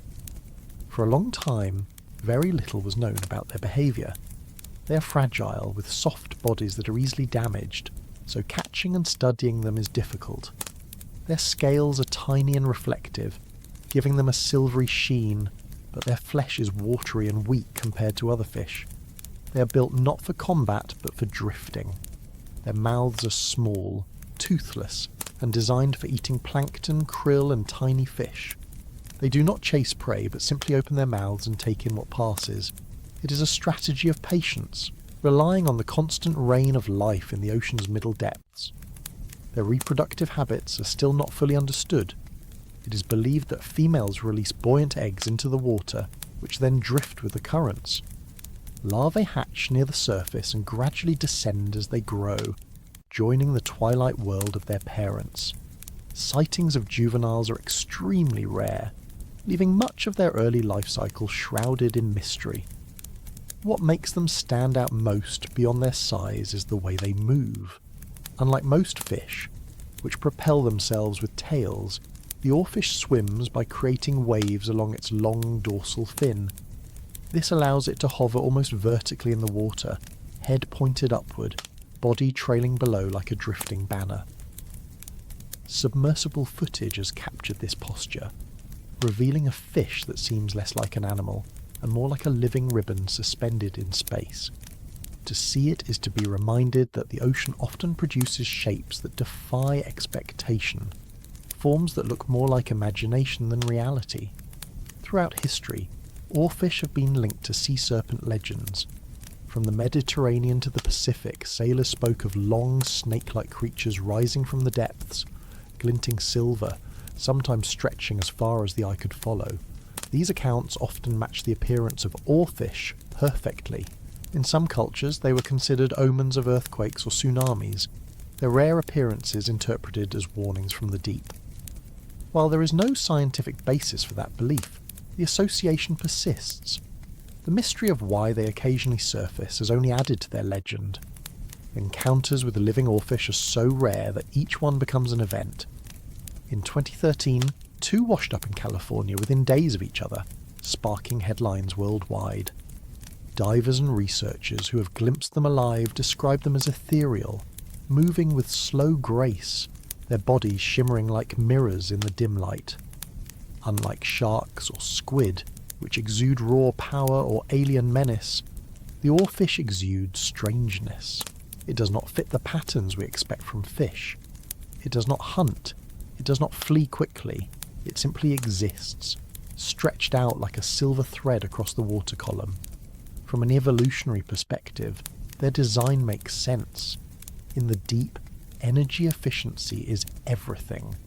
A long, thin body requires less muscle to maintain buoyancy. Feeding on plankton means they do not need powerful jaws. Their slow swimming conserves energy.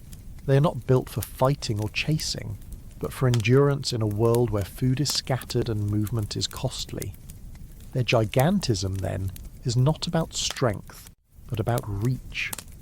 A longer body can support more thin surface, more ability to drift and maneuver gently through the water. For humans, though, the appeal of the oarfish lies not in its efficiency, but in its mythic quality. It looks like a dragon. It looks like the very image of a sea serpent. In every culture that has seen it, it has sparked imagination. And yet, unlike the monsters of legend, it is harmless.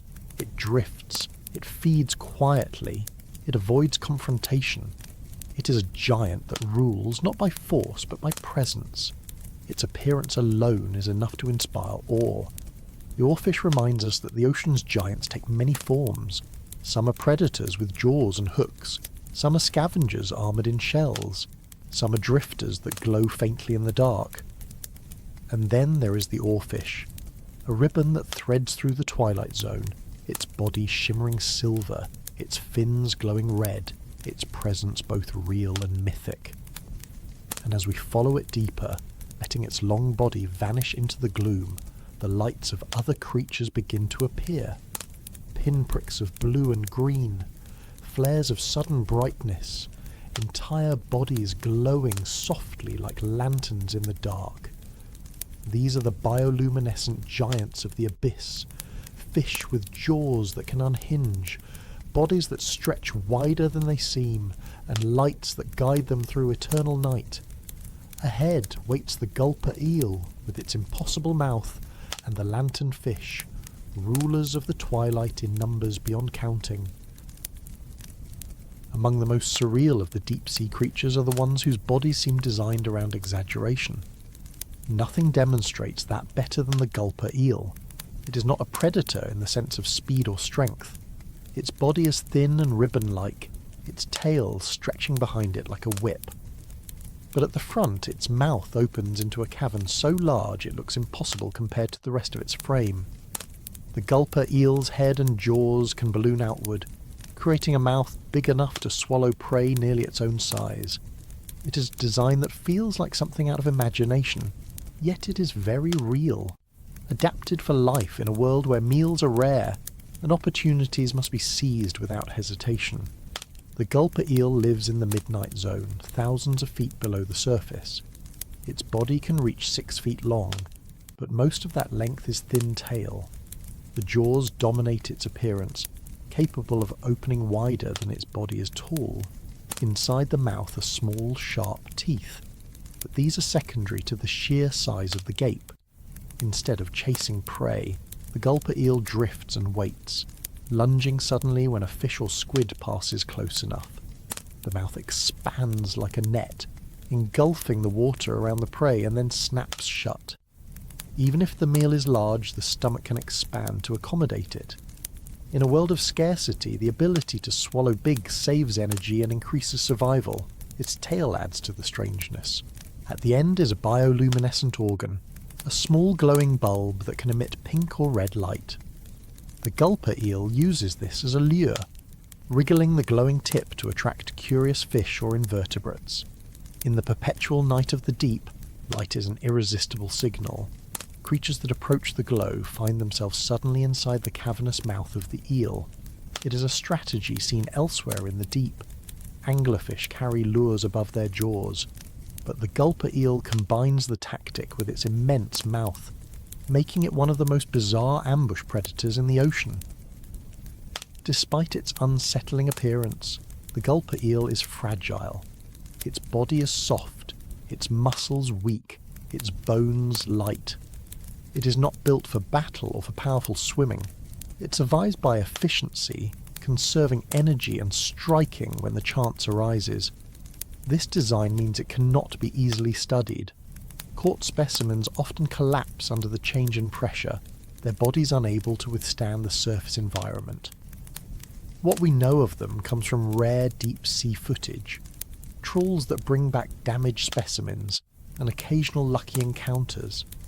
Each glimpse adds to our understanding, but the full picture of their lives remains hidden. They are not alone in their realm. Sharing the midnight zone are lanternfish, among the most numerous vertebrates on Earth.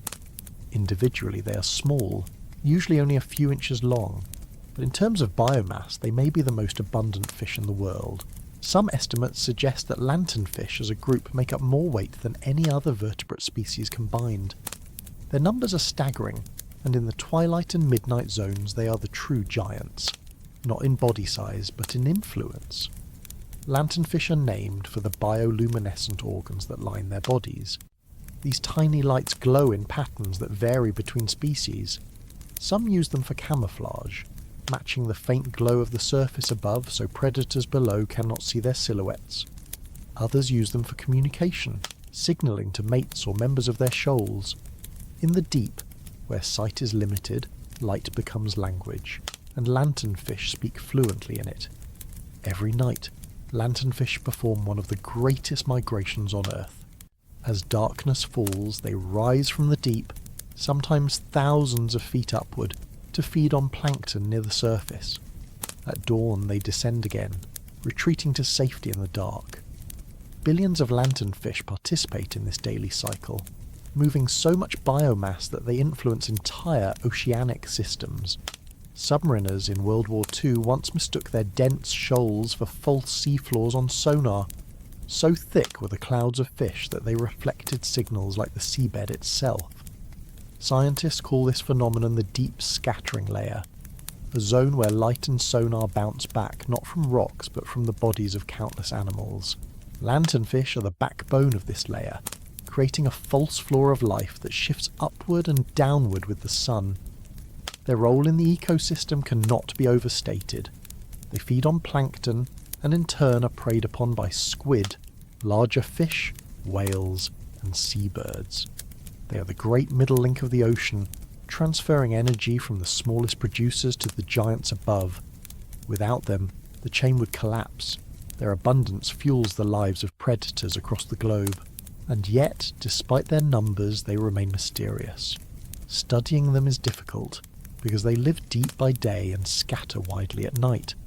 Nets capture some, sonar tracks their movements, but their true scale remains only partly known. The contrast between gulper eels and lanternfish shows the diversity of strategies in the deep. One grows enormous jaws to swallow whatever it can catch, relying on sudden opportunity. The other thrives in staggering numbers, tiny bodies forming vast armies of light and movement. Both are giants in their own ways, one by exaggeration of form, the other by sheer abundance. Together they demonstrate that dominance in the abyss is not limited to size alone. Influence, strategy, and adaptability all play roles in determining which creatures rule the dark. For humans, encounters with these animals remain rare.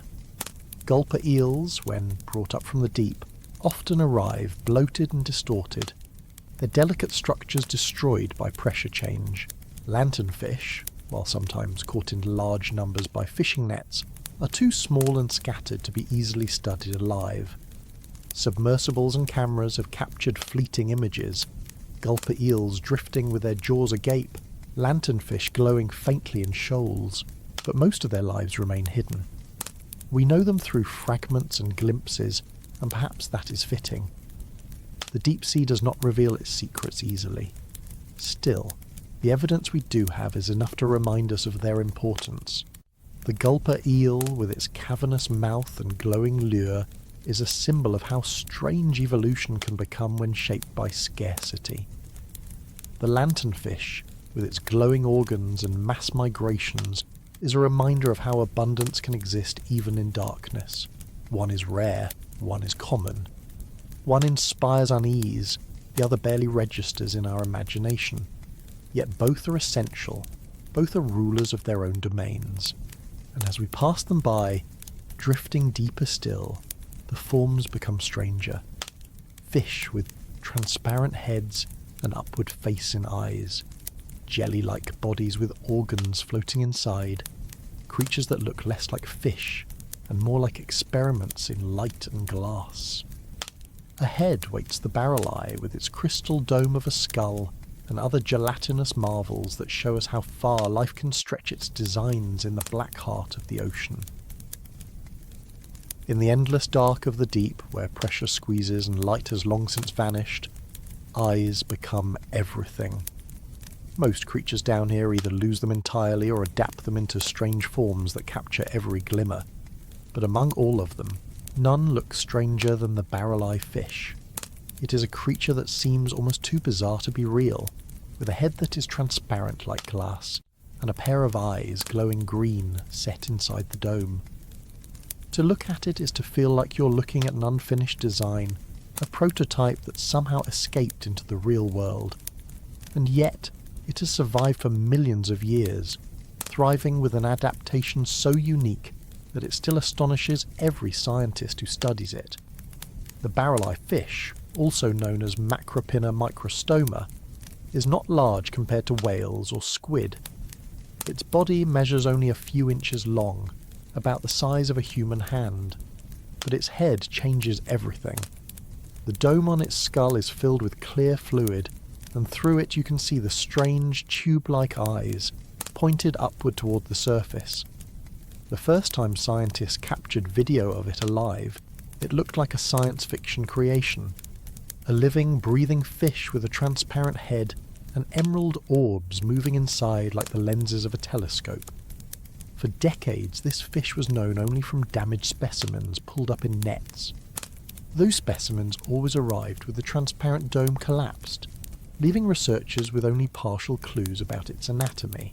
Drawings and descriptions suggested odd structures, but no one could confirm them.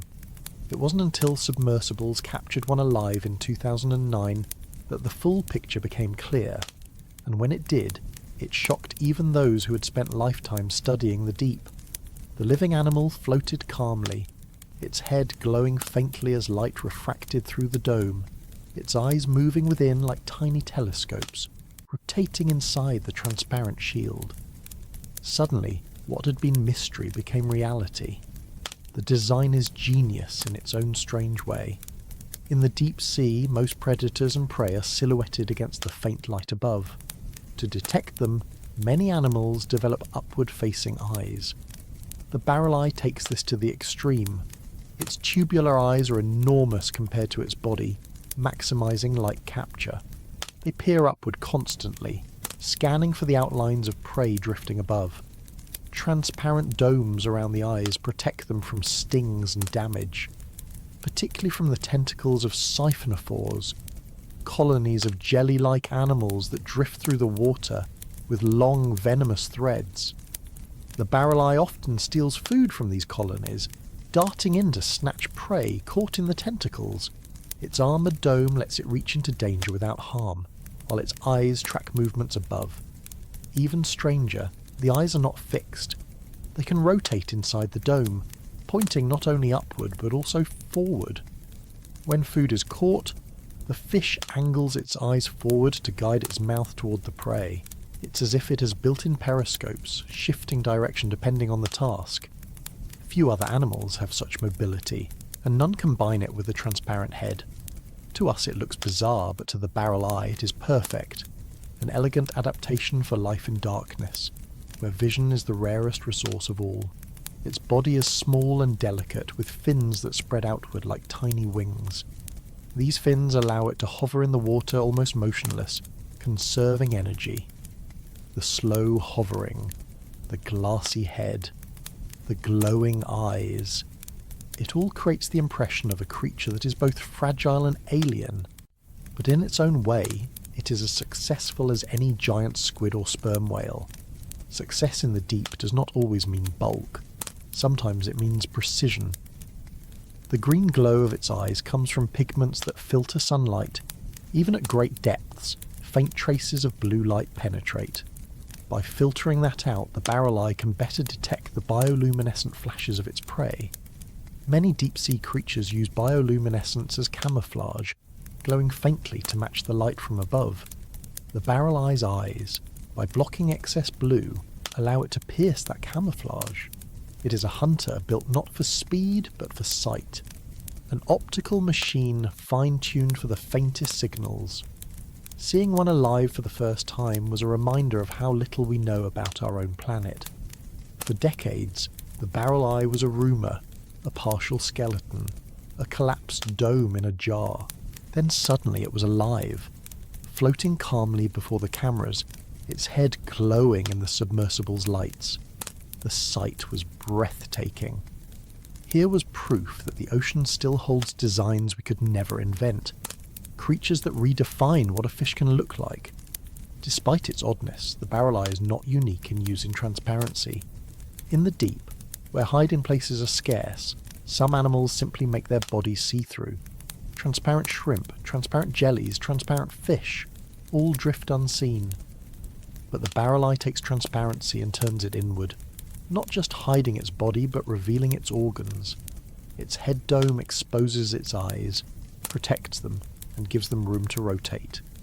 It is a combination no other known animal has achieved. It is also a reminder that giants of the deep are not always measured by size. The barrel eye is small, but in terms of adaptation, it is immense. It represents a giant leap in design, a giant success in survival strategy, a giant reminder of how flexible life can be. To encounter one is to see proof that life in the abyss is not limited by our imaginations. It invents forms we would never expect. For humans, the fascination lies partly in how alien it appears. The clear dome makes it look artificial, as if built rather than grown. The glowing eyes resemble machine lenses, not living tissue. To look at it is to question whether it belongs to Earth at all, and yet it has been here for millions of years, evolving quietly in the black depths, long before we even knew such places existed. Very little is known about its behaviour beyond what has been glimpsed in short recordings. How often does it feed? How far does it travel? Does it live solitary or in groups?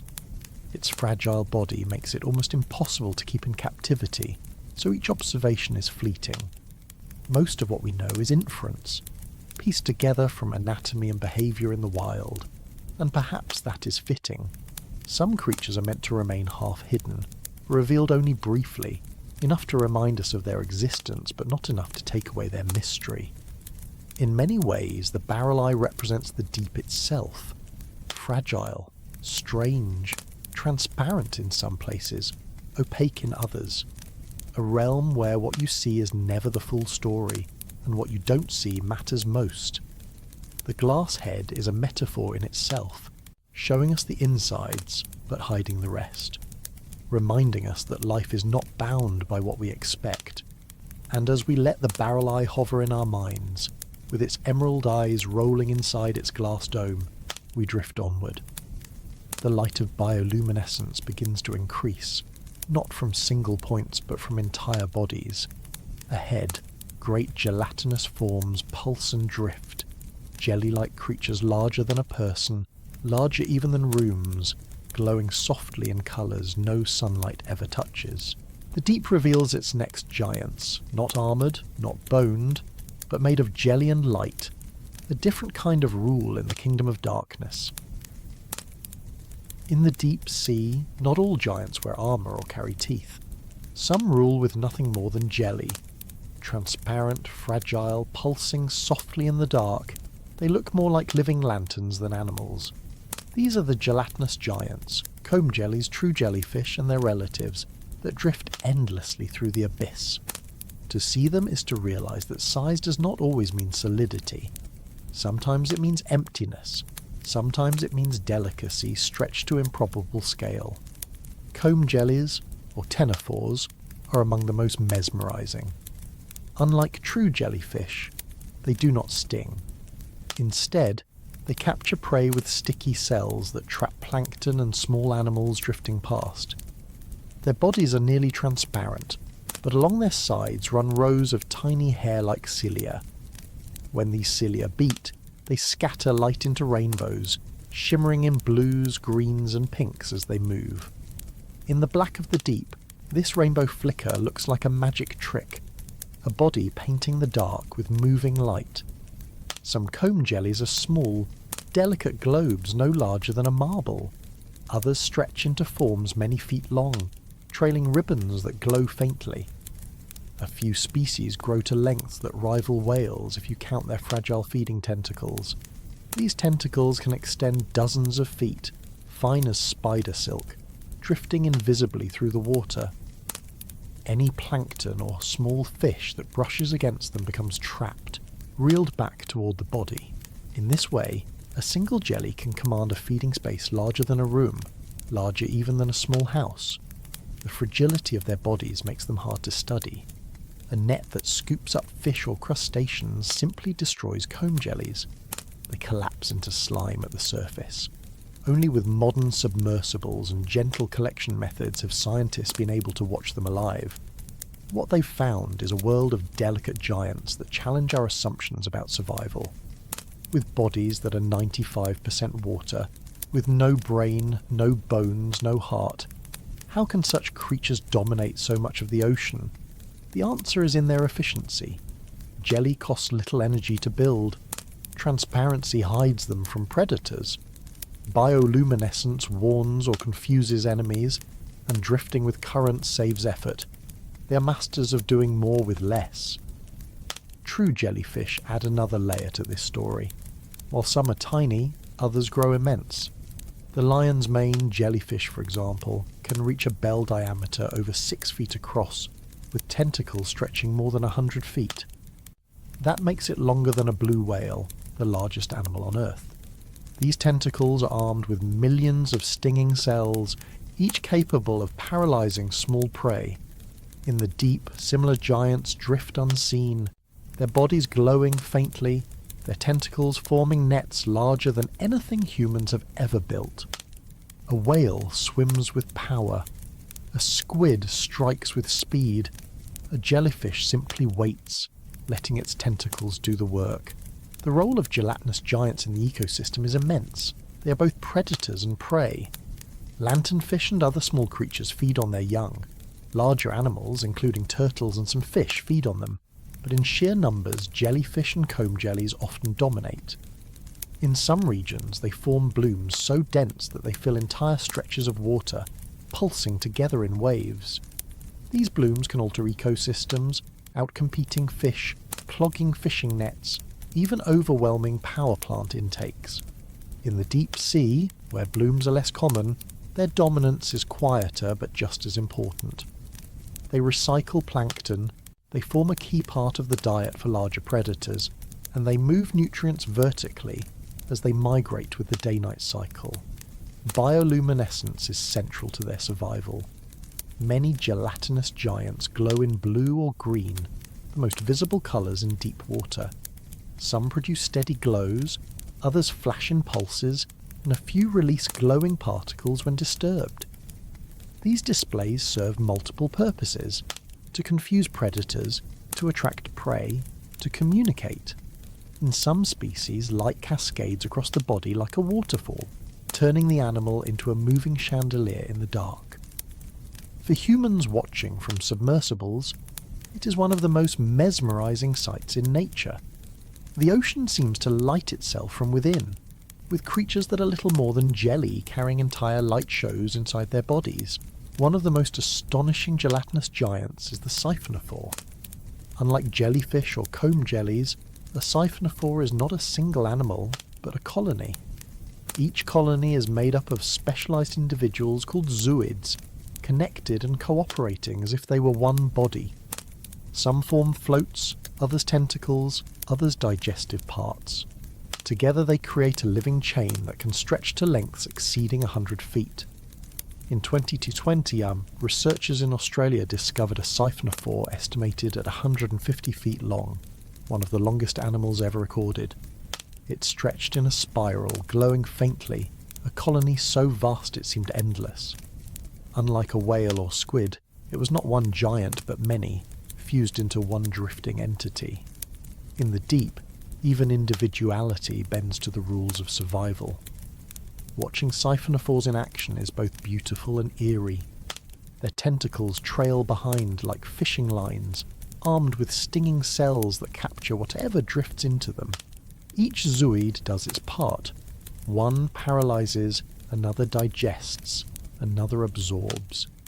It is division of labour so complete that none of the zooids can survive on its own. Together they create a superorganism, a drifting empire of jelly. To encounter one is to realise that size in the ocean is not always about one body. It can be about many working as one. Despite their dominance, gelatinous giants are fragile. Waves destroy them, nets shred them. Changes in water temperature and oxygen can wipe out populations. Yet they rebound quickly, reproducing in bursts, turning scarcity into abundance almost overnight. This resilience, combined with their efficiency, makes them some of the most successful animals on Earth. Even as human activity reshapes the oceans, jellyfish often thrive, sometimes expanding as fish populations decline. It is a reminder that survival does not always belong to the strongest. Sometimes it belongs to the simplest. For humans, jellyfish and comb jellies often provoke unease. Their alien forms, their stings, their sudden blooms, all create discomfort. Yet in the deep sea where they rule quietly, they are more than nuisances. They are builders of ecosystems, recyclers of energy, and evidence that fragility can itself be a strength. They prove that giants do not need bones, claws, or teeth to dominate. They can drift, glow, and pulse, and still shape the ocean's story. To watch one drift in the dark is to witness something both calming and uncanny. Its body pulses rhythmically, its lights flicker gently, its tentacles trail endlessly. There is no rush, no sound, no violence, only the slow certainty of survival. In that stillness, gelatinous giants represent a kind of quiet rule, a reminder that the deep sea is not only about predators and battles, it is also about patience, about drifting with the currents, about letting the ocean itself carry you where you need to go. And as we drift past them, leaving behind their glowing forms and trailing ribbons, the scene changes again. Ahead, the seafloor begins to rise into ridges and vents, places where heat and minerals pour into the cold. Here, another kind of giant waits, not soft and transparent but rooted in place, building entire forests of tubes from nothing more than chemical energy. The hydrothermal fields are alive with creatures that challenge everything we thought life required, and among them, tube worms rise like red-tipped towers in the dark. On the abyssal plains, the seafloor is often quiet, a cold desert stretching endlessly, broken only by slow drifters and the occasional carcass that falls from above. But in certain places the silence gives way to something extraordinary. Cracks in the Earth's crust open, releasing jets of superheated water rich with minerals. These are hydrothermal vents, deep-sea chimneys that billow black or white plumes into the darkness. Around them, life flourishes in a way that seems impossible, not fueled by sunlight but by chemistry. And among the most striking inhabitants of these vent fields are tube worms, behemoths of a world without sun, rising in colonies like forests of red-tipped spires. Tube worms were a shock when first discovered in the late 1970s. Until then, biologists believed that all ecosystems on Earth depended directly or indirectly on sunlight. Plants and algae capture light energy, animals feed on them, predators feed on prey, and so on. But when submersibles explored hydrothermal vents along the Galapagos Rift, they found dense communities of life thriving in total darkness. Towering white tubes, each topped with a crimson plume, clustered together in colonies that looked like underwater gardens. Yet no sunlight reached here, no plants grew here, no photosynthesis was possible. The discovery rewrote our understanding of life itself. The tube worms grow to remarkable sizes. Some species, like Riftia pachyptilla, reach lengths of over 8 feet, thicker than a person's arm. Entire colonies can cover large stretches of vent fields, creating living thickets of pale tubes swaying in the current. The red plumes at their tips are gill-like structures, rich in hemoglobin, which absorb oxygen, hydrogen sulfide and carbon dioxide from the water. These gases are delivered to internal bacteria living inside the worm's body, and it is those bacteria that do the real work. Instead of photosynthesis, they use chemosynthesis, drawing energy from chemical reactions involving hydrogen sulfide. They convert these chemicals into organic molecules, feeding the worm in a partnership so complete that adult tube worms have no mouth, no stomach, no digestive system at all. They are entirely dependent on their bacterial symbionts, turning poisonous gases into food. It is a relationship unlike anything found in sunlight ecosystems, and it demonstrates that life can thrive on energy sources far removed from the sun. The sheer size of the tube worms adds to their mystery. In a world where food is usually scarce, they grow as tall as a person and live in dense colonies. The constant supply of vent chemicals fuels their growth, allowing them to become true giants of the deep. Some live for over 100 years, standing tall on the seafloor decade after decade, absorbing chemical energy from the earth itself. Their size and longevity make them rulers of their environment, foundations upon which entire vent ecosystems are built. Crabs, shrimp, clams and fish cluster among their tubes, feeding on scraps and on each other. Remove the tube worms and the community collapses. The vents themselves are dramatic. Black smokers spew superheated water filled with iron and sulfur, staining the plumes as they rise. White smokers release lighter minerals, creating ghostly towers of carbonate. The water jets out at temperatures over 700 degrees Fahrenheit, yet just a few feet away, the surrounding ocean is near freezing. Life here exists in razor-thin margins, balanced between lethal heat and lethal cold. The tube worms thrive at this edge, their colonies hugging the vent openings where chemicals are plentiful but temperatures survivable. The discovery of tube worm colonies had implications far beyond marine biology.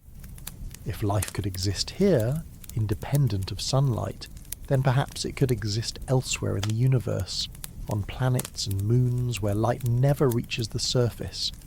Places like Europa, the icy moon of Jupiter, or Enceladus, a moon of Saturn, both of which harbour subsurface oceans warmed by hydrothermal activity. The tube worms proved that life does not require the sun. It requires energy, and energy can come from many sources. In that sense, they are not just giants of the deep, but also symbols of possibility far beyond Earth. Studying them remains challenging. Vent fields are remote, often miles below the surface, accessible only by submersibles and remotely operated vehicles. The worms themselves are fragile. Their tubes are sturdy, but their plumes are delicate, collapsing when removed from their environment. Keeping them alive at the surface is almost impossible. Most research is done in situ, using cameras and instruments lowered into the vent fields. Every dive reveals more about their biology, yet much remains unknown. How exactly do their bacteria colonize young worms? How long can individuals live? How do entire colonies establish and grow in new vents? Each question pushes us further into the mysteries of the deep. The scale of the colonies is breathtaking. Submersible footage shows forests of white tubes swaying gently, red plumes waving in the current. The effect is almost hypnotic, as if the seafloor itself has sprouted gardens. Among them crawl crabs, dart shrimp and swirl fish, all feeding on the bounty that chemosynthesis provides. Without the tube worms, none of these creatures would be here. They are architects of entire ecosystems, their bodies turning poisonous gas into the foundation of life. What's remarkable is their patience. Vents are not permanent. Over decades or centuries, geological shifts open new ones and close old ones. When a vent shuts down, the colony dies, but elsewhere, new cracks appear and new colonies take root. The worms cannot move quickly, but their larvae drift widely, carried by currents until they encounter the right chemical signals. Then they settle, grow, and begin the cycle again. In this way, tube worm colonies are pioneers, spreading from vent to vent, establishing life wherever the Earth's heat escapes into the ocean. Their size, their longevity, their partnership with bacteria all make them giants of the deep in more than one sense. They remind us that the ocean is not uniform. It is not simply a desert of cold and pressure. It is punctuated with oases, places where life explodes into abundance, fueled not by the sky but by the planet itself. To swim among them would be to walk through an alien forest, where the trees are worms and the leaves are red plumes swaying in chemical currents. For humans, this sight is both humbling and inspiring. Here are creatures that live in places we once thought uninhabitable. Thriving without the resources we thought were essential, they challenge our assumptions not just about biology, but about life's potential. They are proof that giants come in many forms, some with bones, some with teeth, and some with nothing but tubes, bacteria, and the chemistry of the earth. And as we leave their colonies behind, drifting away from the glowing chimneys and swaying plumes, the seafloor changes again. The vents fade, the heat dissipates, and the cold plains return. But even here, other giants rise from the seafloor, not worms this time, but corals and sponges, structures that grow slowly over centuries, building vast reefs and gardens in the darkness. Ahead lies another kind of behemoth, one made not of flesh alone, but of stone-like skeletons, covering the deep with hidden forests that rival anything on land. Far from the volcanic vents, where the seafloor is colder and quieter, other giants begin to appear. They are not animals that swim or crawl, not hunters or scavengers, but builders.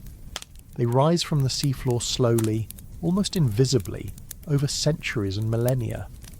They are corals and sponges of the deep, immense fields that stretch across underwater mountains, canyons, and ridges. Unlike the bright coral reefs of shallow waters, these giants live in darkness. They do not rely on sunlight. They do not need algae to fuel their growth. Instead, they feed directly from the currents, filtering tiny particles drifting in the water and turning them into structures that last longer than most civilizations. Deep-sea corals grow in forms similar to their shallow relatives. They build skeletons of calcium carbonate, branching into fans, whips, and massive tree-like shapes. Some grow as solitary individuals, while others cluster into dense forests covering entire slopes. Without sunlight to power photosynthesis, they grow slowly, sometimes only a few millimeters a year. But given time, their colonies reach immense sizes. Black corals, for example, can live for over 4,000 years. That makes them among the oldest living animals on Earth. To imagine a coral colony that sprouted before the pyramids were built, and is still alive today, is to realise how vast the timescales of the deep truly are. Sponges add another layer to these fields. Unlike corals, they do not build stony skeletons, but their bodies, made of silica or spongy material, can reach massive proportions. Some glass sponges form latticed frameworks taller than a person, translucent structures that look like sculptures made of ice. Others form reefs many meters high and kilometers long. These sponge reefs were once thought extinct, known only from fossils dating back 100 million years. Then, in the late 20th century, living sponge reefs were discovered off the coast of Canada, hidden in cold, deep waters. They had been quietly thriving for millennia, their fragile bodies accumulating into structures larger than city blocks. Together, corals and sponges transform the deep sea floor into something unexpected. Where we might imagine barren mud plains, there are instead gardens of stone and glass, forests of branching structures, oases of life in the dark. Fish weave between coral branches, crabs cling to sponges, starfish and brittle stars climb their surfaces, feeding on whatever the currents deliver. These fields are not passive. They are living architecture, providing shelter and habitat for countless species. In some places, entire ecosystems depend on them, just as shallow reefs support tropical life. The scale of these deep communities is staggering. Submersible footage shows hillsides covered in coral trees, stretching as far as the cameras can see. Vast sponge reefs spread across the seafloor like alien cities. Some sponges are taller than a person and older than recorded history. Each one filters thousands of litres of water a day, removing bacteria and plankton, keeping the ocean clear. Collectively, they act as massive water processors, unseen by us but crucial to the balance of the deep. Their fragility makes them vulnerable. Unlike shallow corals, which are threatened by warming seas and bleaching, deep-sea corals and sponges face different dangers. Bottom trawling, where heavy nets are dragged across the seafloor, can destroy centuries of growth in minutes. Mining and drilling pose new risks. breaking apart structures that took millennia to form. Because they grow so slowly, recovery is almost impossible on human timescales. A coral broken today may take centuries to return, if it ever does. Despite this, they endure where untouched. Scientists studying ancient corals have used their skeletons as records of Earth's history. The layers of calcium carbonate store chemical signatures of past ocean conditions, temperatures, currents, even climate shifts. By analysing these skeletons, researchers can reconstruct thousands of years of environmental change. In this way, corals are not only giants of the deep but also archives of the planet's story, recording events long before we kept written records. Sponges tell a different story. Some of the compounds found within them have proven useful in medicine. Antiviral, antibacterial, and anti-cancer drugs have been derived from sponge chemicals. These slow-growing giants, hidden in the deep, may carry answers to diseases we struggle with on the surface. Each one is both a filter and a potential pharmacy, a reminder that the ocean holds more secrets than we realise. For those who encounter them by submersible, the sight of deep coral and sponge fields is surreal. Instead of the expected emptiness, the cameras reveal forests of white and red, branching upward like trees in a midnight landscape. Fish drift among them like birds in a canopy. Crabs scuttle over branches like squirrels on limbs. It is a world that mirrors the forests of land, yet is entirely separate, powered not by sunlight but by the ceaseless delivery of nutrients on the currents. What makes them giants is not just their size, but their persistence. They survive in places where resources are minimal, where light never shines, where growth is painfully slow. And yet they endure, not for years or decades, but for millennia. Each colony is a monument to patience, each sponge a testament to survival by waiting. While predators come and go, while giants like squid and whales rise and vanish, the corals and sponges remain. They are the quiet background against which the drama of the deep unfolds. In their presence, time takes on a different meaning. For us, 100 years is an era. For them, it is a brief season. They measure time in centuries, in cycles of growth so slow that we can barely perceive them. They remind us that not all life rushes. Some grows quietly, almost invisibly, until one day it towers into immensity. Leaving these fields behind, we return to the moving giants of the abyss. On the seafloor, crustaceans wait, armoured and strange, some grown to sizes that seem impossible for creatures usually so small. Their bodies scuttle instead of drift, but they are just as much a part of the story, turning patience and toughness into survival in a world that rewards every adaptation. Ahead, the amphipods and other crustaceans of the deep stretch into new extremes, proving once again that the abyss magnifies the ordinary into the extraordinary. On land, most crustaceans we know are small, crabs scuttling sideways on beaches, shrimp in aquariums, pillbugs rolling into tiny balls under rocks. They are creatures of modest size, often overlooked. But in the deep, as with so many other lineages, size takes on a different meaning. The same groups that stay small near the surface can become immense in the abyss. Giant amphipods, lobsters of impossible shape, shrimps with glowing eyes, and crabs that seem almost skeletal appear out of the dark. They are strange in ways that make them look alien, yet they are part of the same crustacean family tree we know from our dinner plates and tide pools. Amphipods are a good place to begin. Normally these creatures are tiny, shrimp-like scavengers that pick at debris in rivers, lakes, and shallow seas.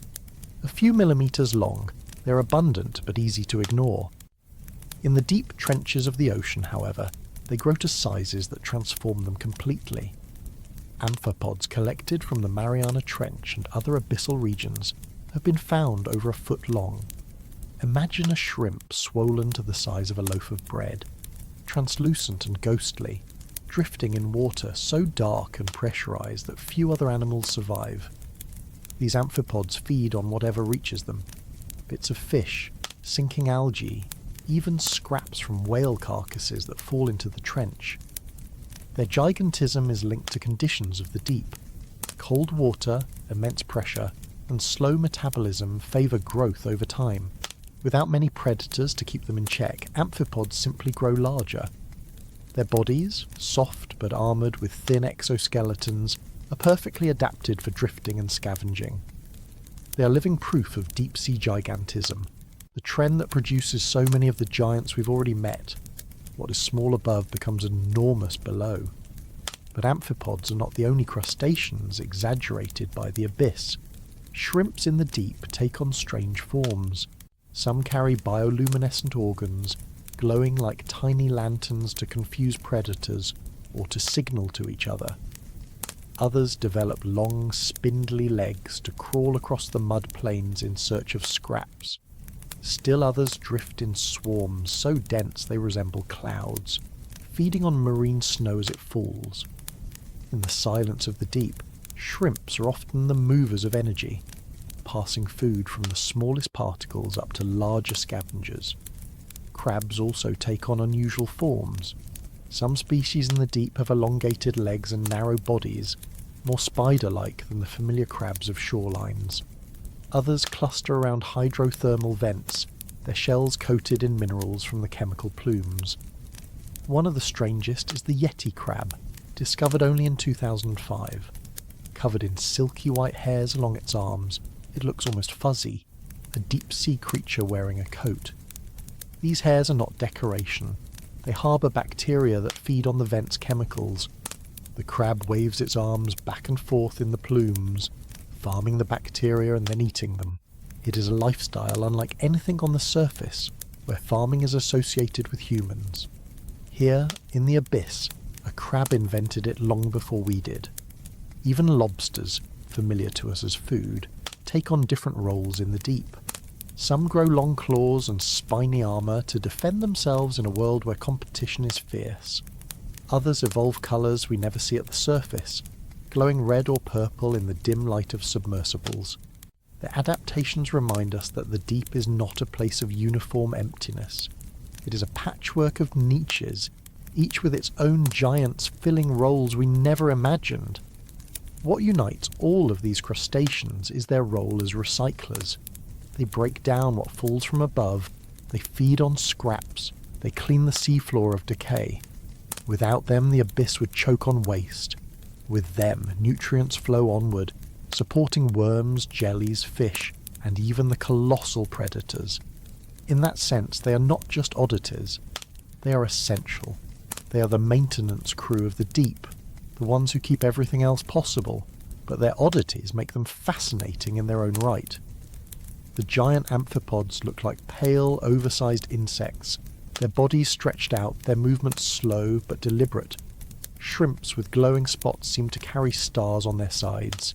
Yeti crabs wave their hairy arms like underwater gardeners tending invisible fields. Each one looks strange enough to belong to another planet, yet they're all here, in our own ocean, waiting quietly in the dark. Studying them is no easier than studying the larger giants.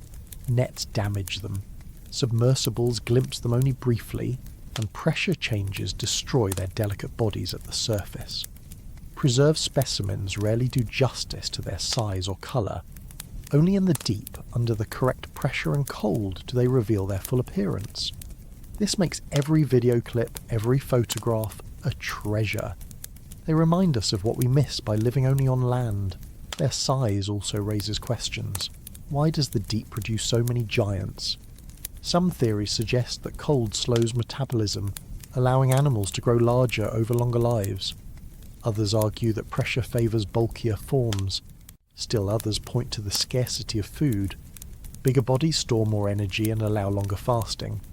The truth is, probably a mix of all these factors. What matters is that the pattern holds. From amphipods to isopods, from squid to sharks, the deep magnifies. Encounters with giant amphipods are unsettling to those who expect small, harmless scavengers. Imagine lifting a trap from the trench and finding a wriggling, translucent creature longer than your forearm, its legs kicking in the cold water. It is harmless, yet alien. And yet, Its biology is no different in essence from the tiny amphipods that nibble on leaf litter in streams. The difference is scale, and scale changes perception. What seems ordinary at one size becomes monstrous at another. Among the crustaceans there are also armoured giants that climb beyond mere scavenging. King crabs, though not true crabs, can grow massive in deep waters, their spiny shells forming near impenetrable defences. Some weigh more than 20 pounds, their claws powerful enough to crush shells with ease. They march across the seafloor in groups, armies of armoured giants searching for food. Watching them is like watching battalions of living tanks move slowly across the mud, unstoppable by anything smaller. Yet for all their size and strength, the strategy of deep-sea crustaceans remains the same. Patience, toughness, endurance. They are not the swift predators of the shallows, but they endure in places where few others can. They make a living out of what falls, what drifts, what seeps. They thrive on scarcity, turning it into survival. If the whales are thunder in the abyss, if the squid are phantoms with arms, then these crustaceans are the workhorses. Less dramatic, less mythic, but just as vital. They remind us that the giants of the deep are not always the ones that inspire fear or awe. Sometimes they are the ones that simply keep going, quietly maintaining the cycle of life in a world where waste is as important as birth. And as we leave their scuttling shapes behind, drifting onward, the stories of giants take on a new form. Not just the real, but the imagined. For as long as humans have gazed at the sea, we have told tales of monsters, leviathans, serpents, and krakens rising from the depths. Many of those myths were born from glimpses of real creatures, magnified by fear and distance. Ahead lies that realm of imagination, where the boundary between fact and story blurs, and the giants of legend swim alongside the giants of flesh. For as long as humans have looked out over the ocean, we've seen more than just water. We've seen possibilities, fears, shapes that may or may not have been real. When a vast shadow passed beneath a ship, when something strange washed up on the shore, when a storm tossed a vessel so violently it seemed unnatural, people told stories, and those stories gave rise to monsters. Leviathans, krakens, sea serpents, and other names too ancient to trace have filled our imaginations, each one born from encounters with the unknown. The deep has always been fertile ground for myth, because it hides almost everything we wish to see clearly. The Leviathan is one of the oldest sea monsters in our traditions. Mentioned in ancient texts as a beast of chaos, it was imagined as a dragon, a serpent, or a whale larger than any known. To the people who described it, it represented the untamable power of the ocean itself, something that could not be controlled or defeated.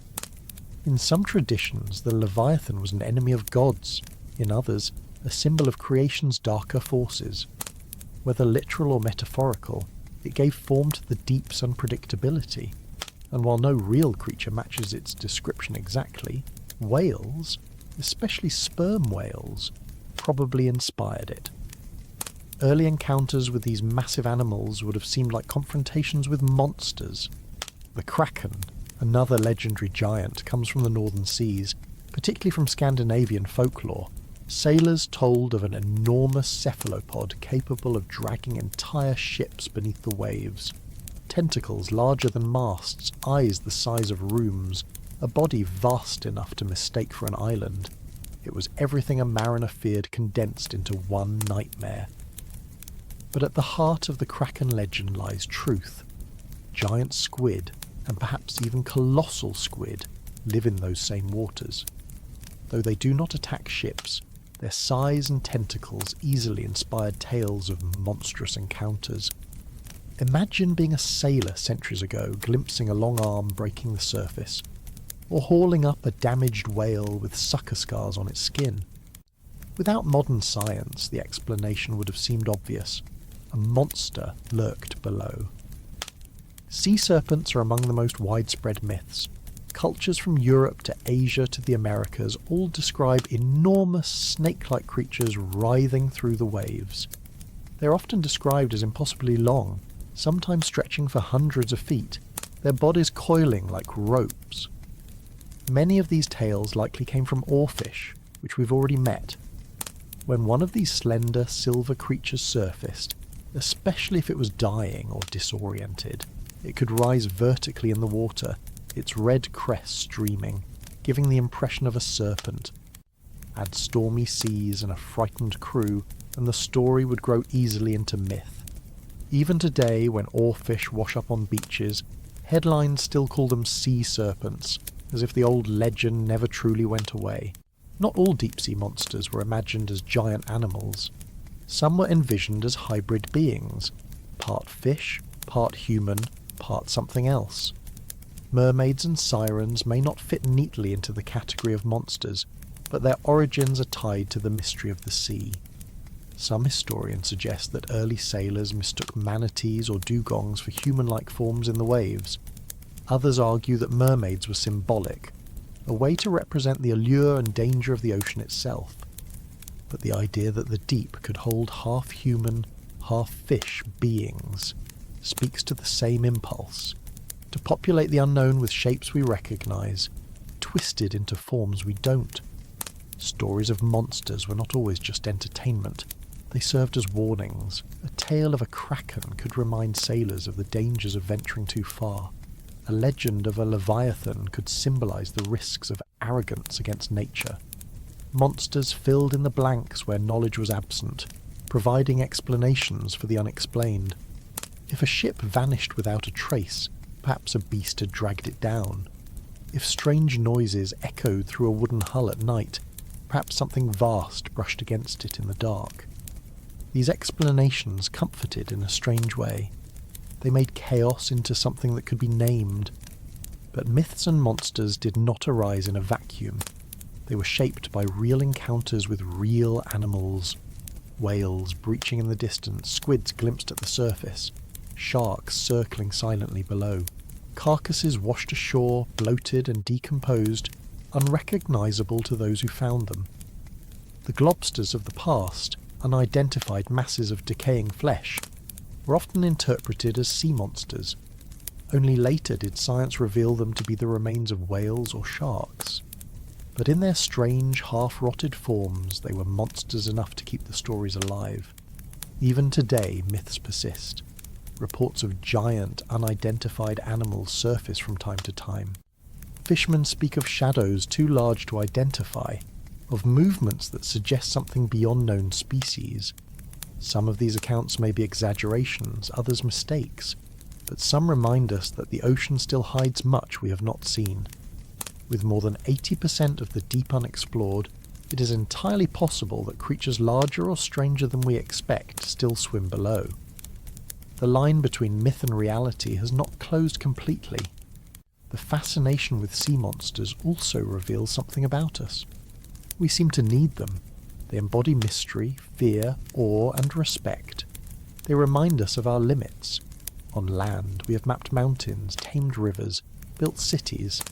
At sea, especially in the deep, we remain small. Monsters restore balance, reminding us that there are places where we are not in charge, where we are vulnerable.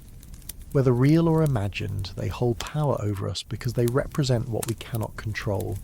And in some ways, the monsters of myth have helped science. Tales of krakens pushed naturalists to consider the possibility of giant squid, leading to eventual confirmation. Legends of sea serpents encouraged exploration and study of oarfish. Even today, reports of unidentified animals keep interest alive in the deep. Myths may not be accurate, but they often point toward truths we haven't fully uncovered. What matters most is that the deep has always inspired stories.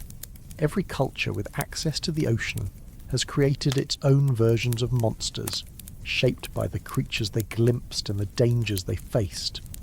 These stories span thousands of years, across continents and languages, yet they share common themes.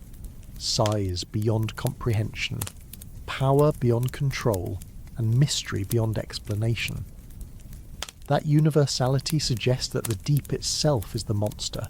the unknown that waits just out of sight, swallowing ships, hiding secrets, demanding respect. As our knowledge grows, some myths dissolve. We now know that giant squid exist, but they are not ship-dragging demons. We know oarfish exist, but they are not endless serpents. And yet, the awe remains. Seeing them alive, real, and stranger than myth only deepens the sense of wonder. Reality does not kill the monster. It simply replaces fear with fascination. And so we keep telling stories. We imagine leviathans still lurking, kraken still waiting, serpents still twisting in the waves. They may not exist as we once thought, but they exist in our culture, our imagination, our art. They remind us that the deep is not just a place of biology, it is also a place of myth, a mirror for our fears and hopes. The monsters born of the deep may not live in flesh, but they live in us. Leaving behind the realm of myth, the journey shifts back toward the real, to creatures shaped not by stories but by machinery. For as much as we imagine monsters, we also build our own.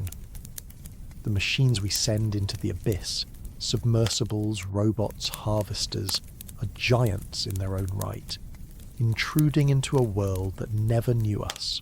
Ahead, the story of giants takes a new turn, as humanity itself becomes part of the deep, sending metal behemoths into places once reserved for legends. For most of history, the deep was untouchable. Sailors saw only the surface, and even scientists could only guess at what lay below. Nets brought up fragments, broken specimens, half-rotted carcasses that gave more questions than answers. But the ocean beyond a few hundred feet remained inaccessible.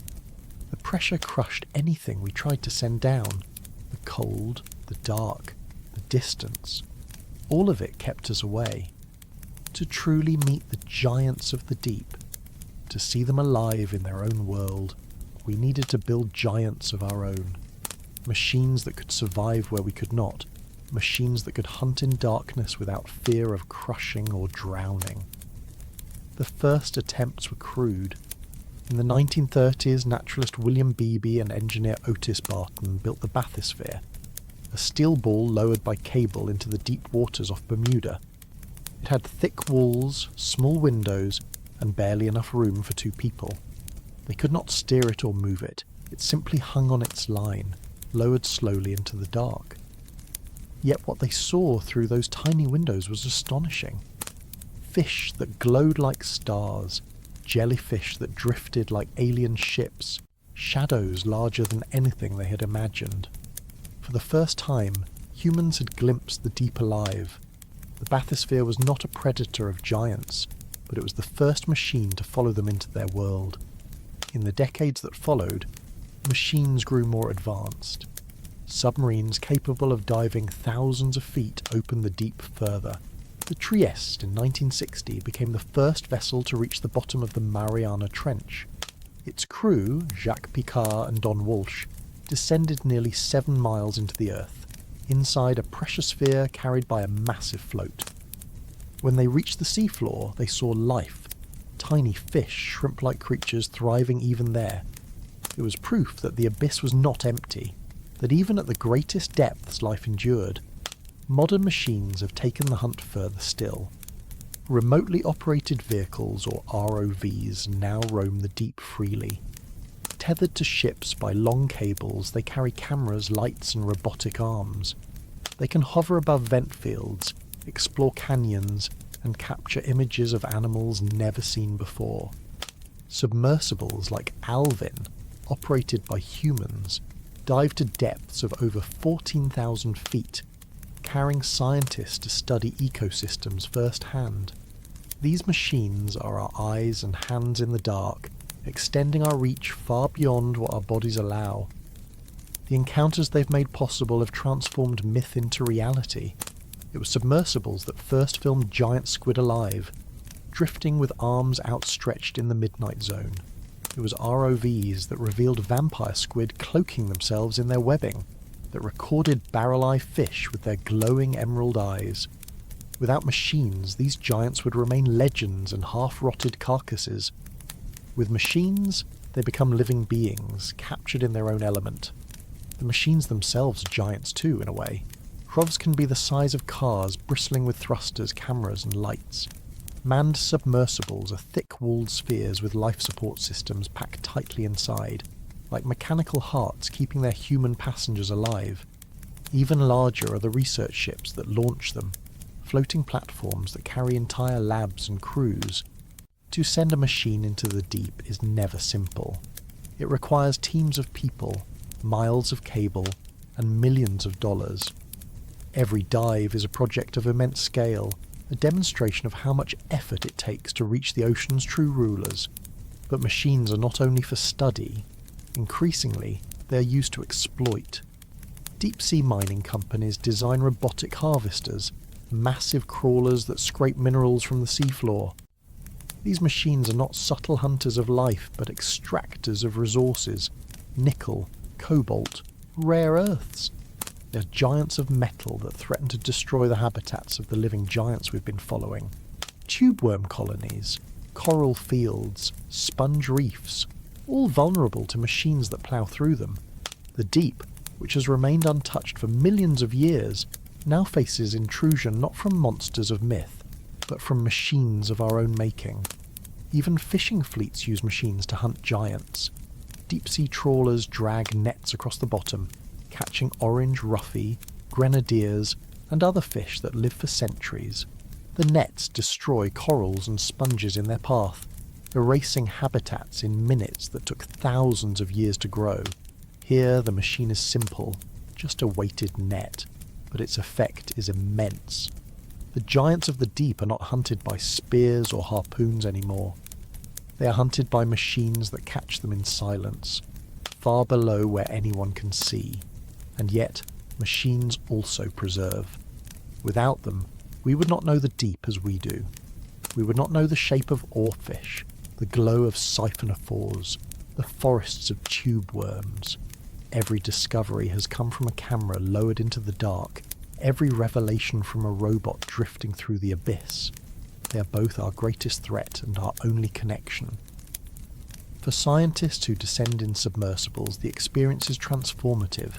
To sit inside a small sphere surrounded by crushing pressure, lights cutting into the black, and then to see a whale fall on the seafloor, or a jellyfish glowing in colours never seen on land, that is to glimpse another planet. They describe it as humbling, as if the machines are not just tools but doorways. Without them, the ocean remains myth. With them, it becomes reality. The giants we build are not perfect. They still fail. ROVs lose power, tethers snap, submersibles must surface after only hours. But with each advance, we push further. Autonomous vehicles now dive without cables, mapping vast stretches of seafloor on their own.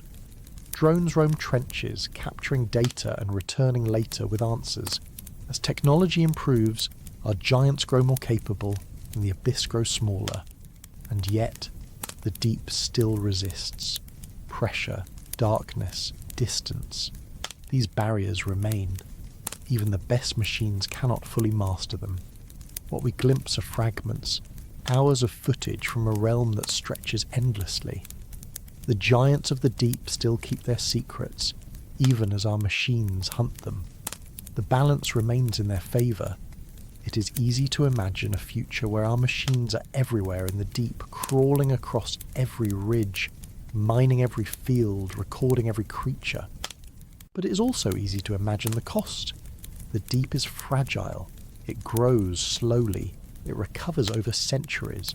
A machine can erase it in minutes. We face a choice. Use our giants to learn or use them to consume.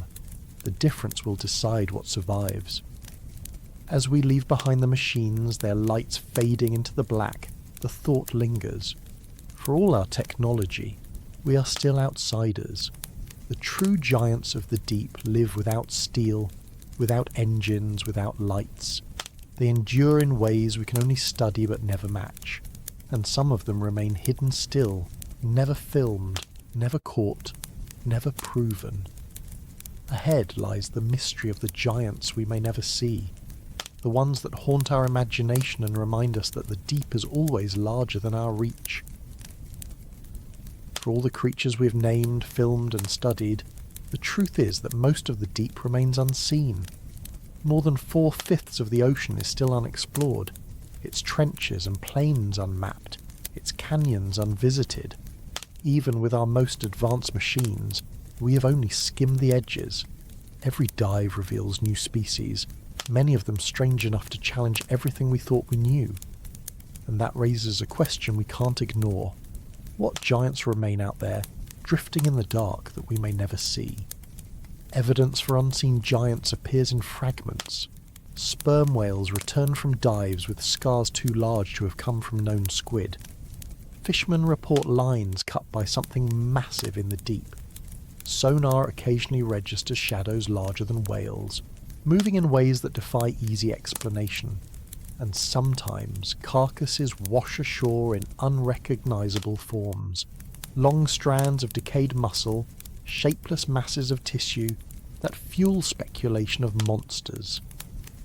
Most of these globsters are later identified as whale remains, but the uncertainty always leaves space for imagination.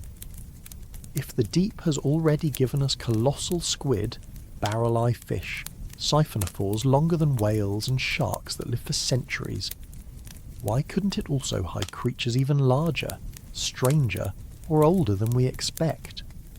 The difficulty lies in scale. The ocean is vast beyond comprehension. A single trench can be hundreds of miles long, deeper than Mount Everest is tall. A single submersible dive covers only a small patch for only a few hours. Animals that migrate or live at depths we rarely visit can easily avoid us. The chance of encountering the largest individuals of any species is slim. Even with technology, our eyes on the deep are fleeting sparks, while life down there continues endlessly, unseen. History gives us reason to stay humble. Not long ago, the giant squid was only a legend. Stories of monstrous tentacles and ship-dragging beasts were dismissed as fantasy. Only in the last 2 decades did we finally record them alive. The same is true of many other deep-sea animals: vampire squid, oarfish, barrel-eye fish. Each was unknown or misunderstood until technology caught up. If these giants hid for so long, there is no reason to believe they are the last surprises. Some scientists speculate about unknown cephalopods even larger than the colossal squid. The beaks found in whales sometimes suggest specimens bigger than any ever recorded. Perhaps they represent extreme individuals, or perhaps entire species we have yet to find. The possibility of squid weighing over a ton, with arms longer than buses, is not beyond imagination. The ocean is large enough and our sampling too limited to rule it out. Other possibilities lie with fish. The coelacanth, thought extinct for 65 million years, was rediscovered alive in 1938 off the coast of South Africa. If a living fossil can hide for that long, what else might? Gigantic relatives of known fish, or entirely unknown lineages, could drift in trenches we rarely explore. Even sharks may hold secrets. We know of Greenland sharks that live for centuries, but how large can they truly grow? Reports of massive dark shapes in northern waters persist, sometimes dismissed, sometimes investigated. Without clear evidence, they remain stories, but stories often precede discovery. Some giants may not even move. Vast sponge reefs went unnoticed until recently, surviving quietly for millennia. Larger, older structures may exist in remote parts of the sea floor, biological formations so immense we mistake them for geology.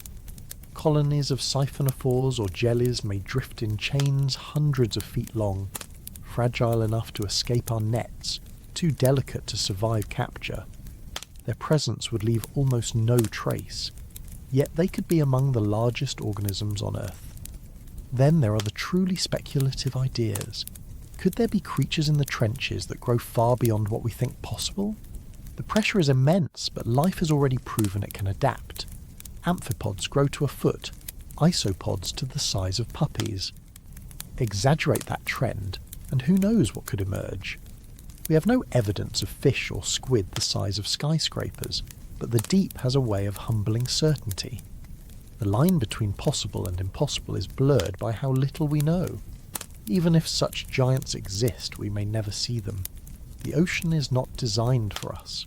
Darkness, pressure, and distance make it a fortress. Our machines reach only in short bursts, with limited light and time.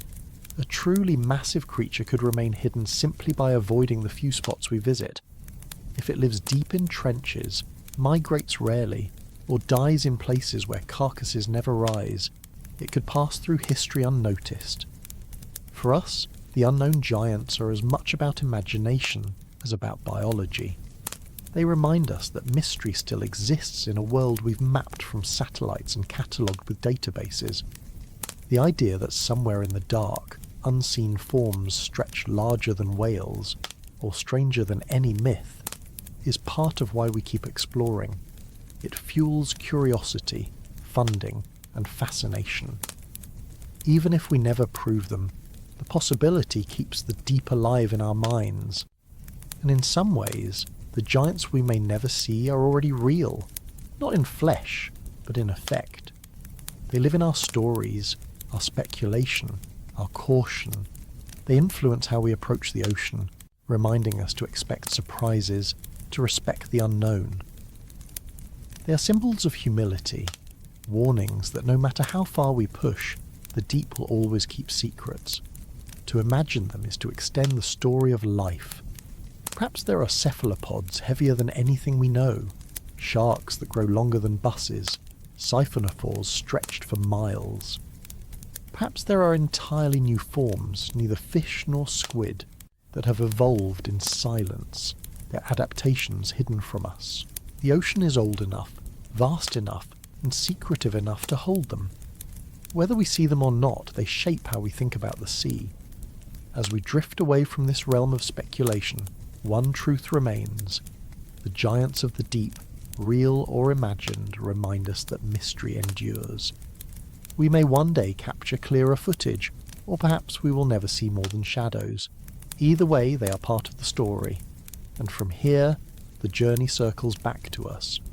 For the final giant to consider is not a squid or a whale or a jelly, but humanity itself.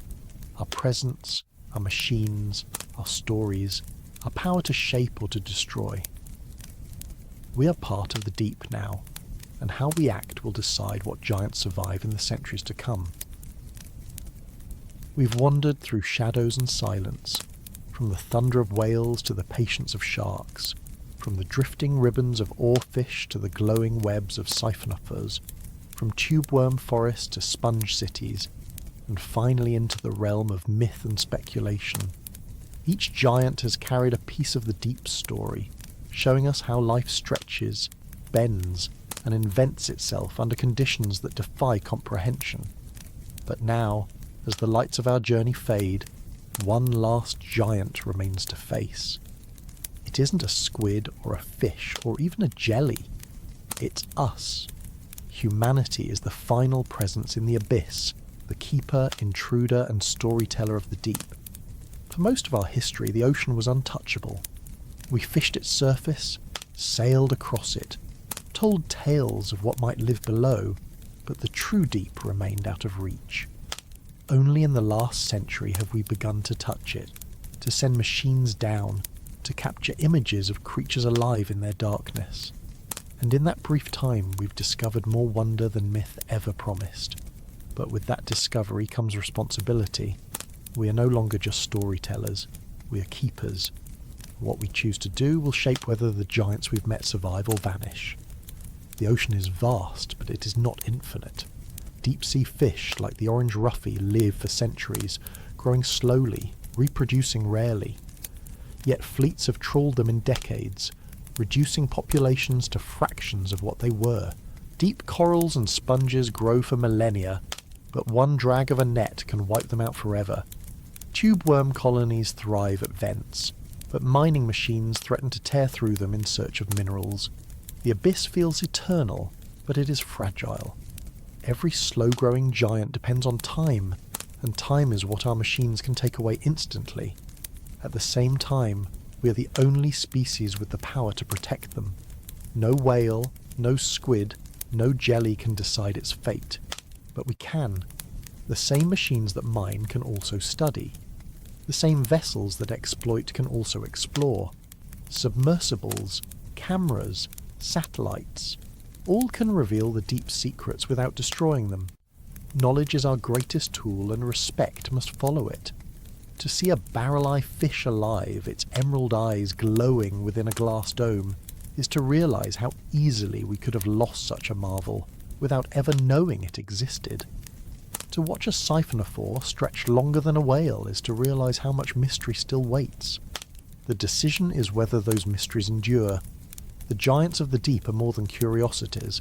They are part of Earth's balance. Lanternfish migrations move more biomass each night than any other movement of animals. Sharks regulate food chains across vast regions. Jellies recycle energy when everything else collapses. Remove them and the balance falters. Protect them, and the ocean continues to function as it has for millions of years. The abyss may feel distant, but its rhythms reach us. Climate, currents, even the air we breathe are linked to its stability. And beyond function, there is meaning. To know that a Greenland shark swims through the Arctic that may have been alive before Newton wrote his laws is to know that time itself has other scales. To know that a coral reef has been growing silently since before civilizations rose is to know that patience can outlast empires. To know that jellies can grow larger than rooms without bones or brains is to know that fragility can be power.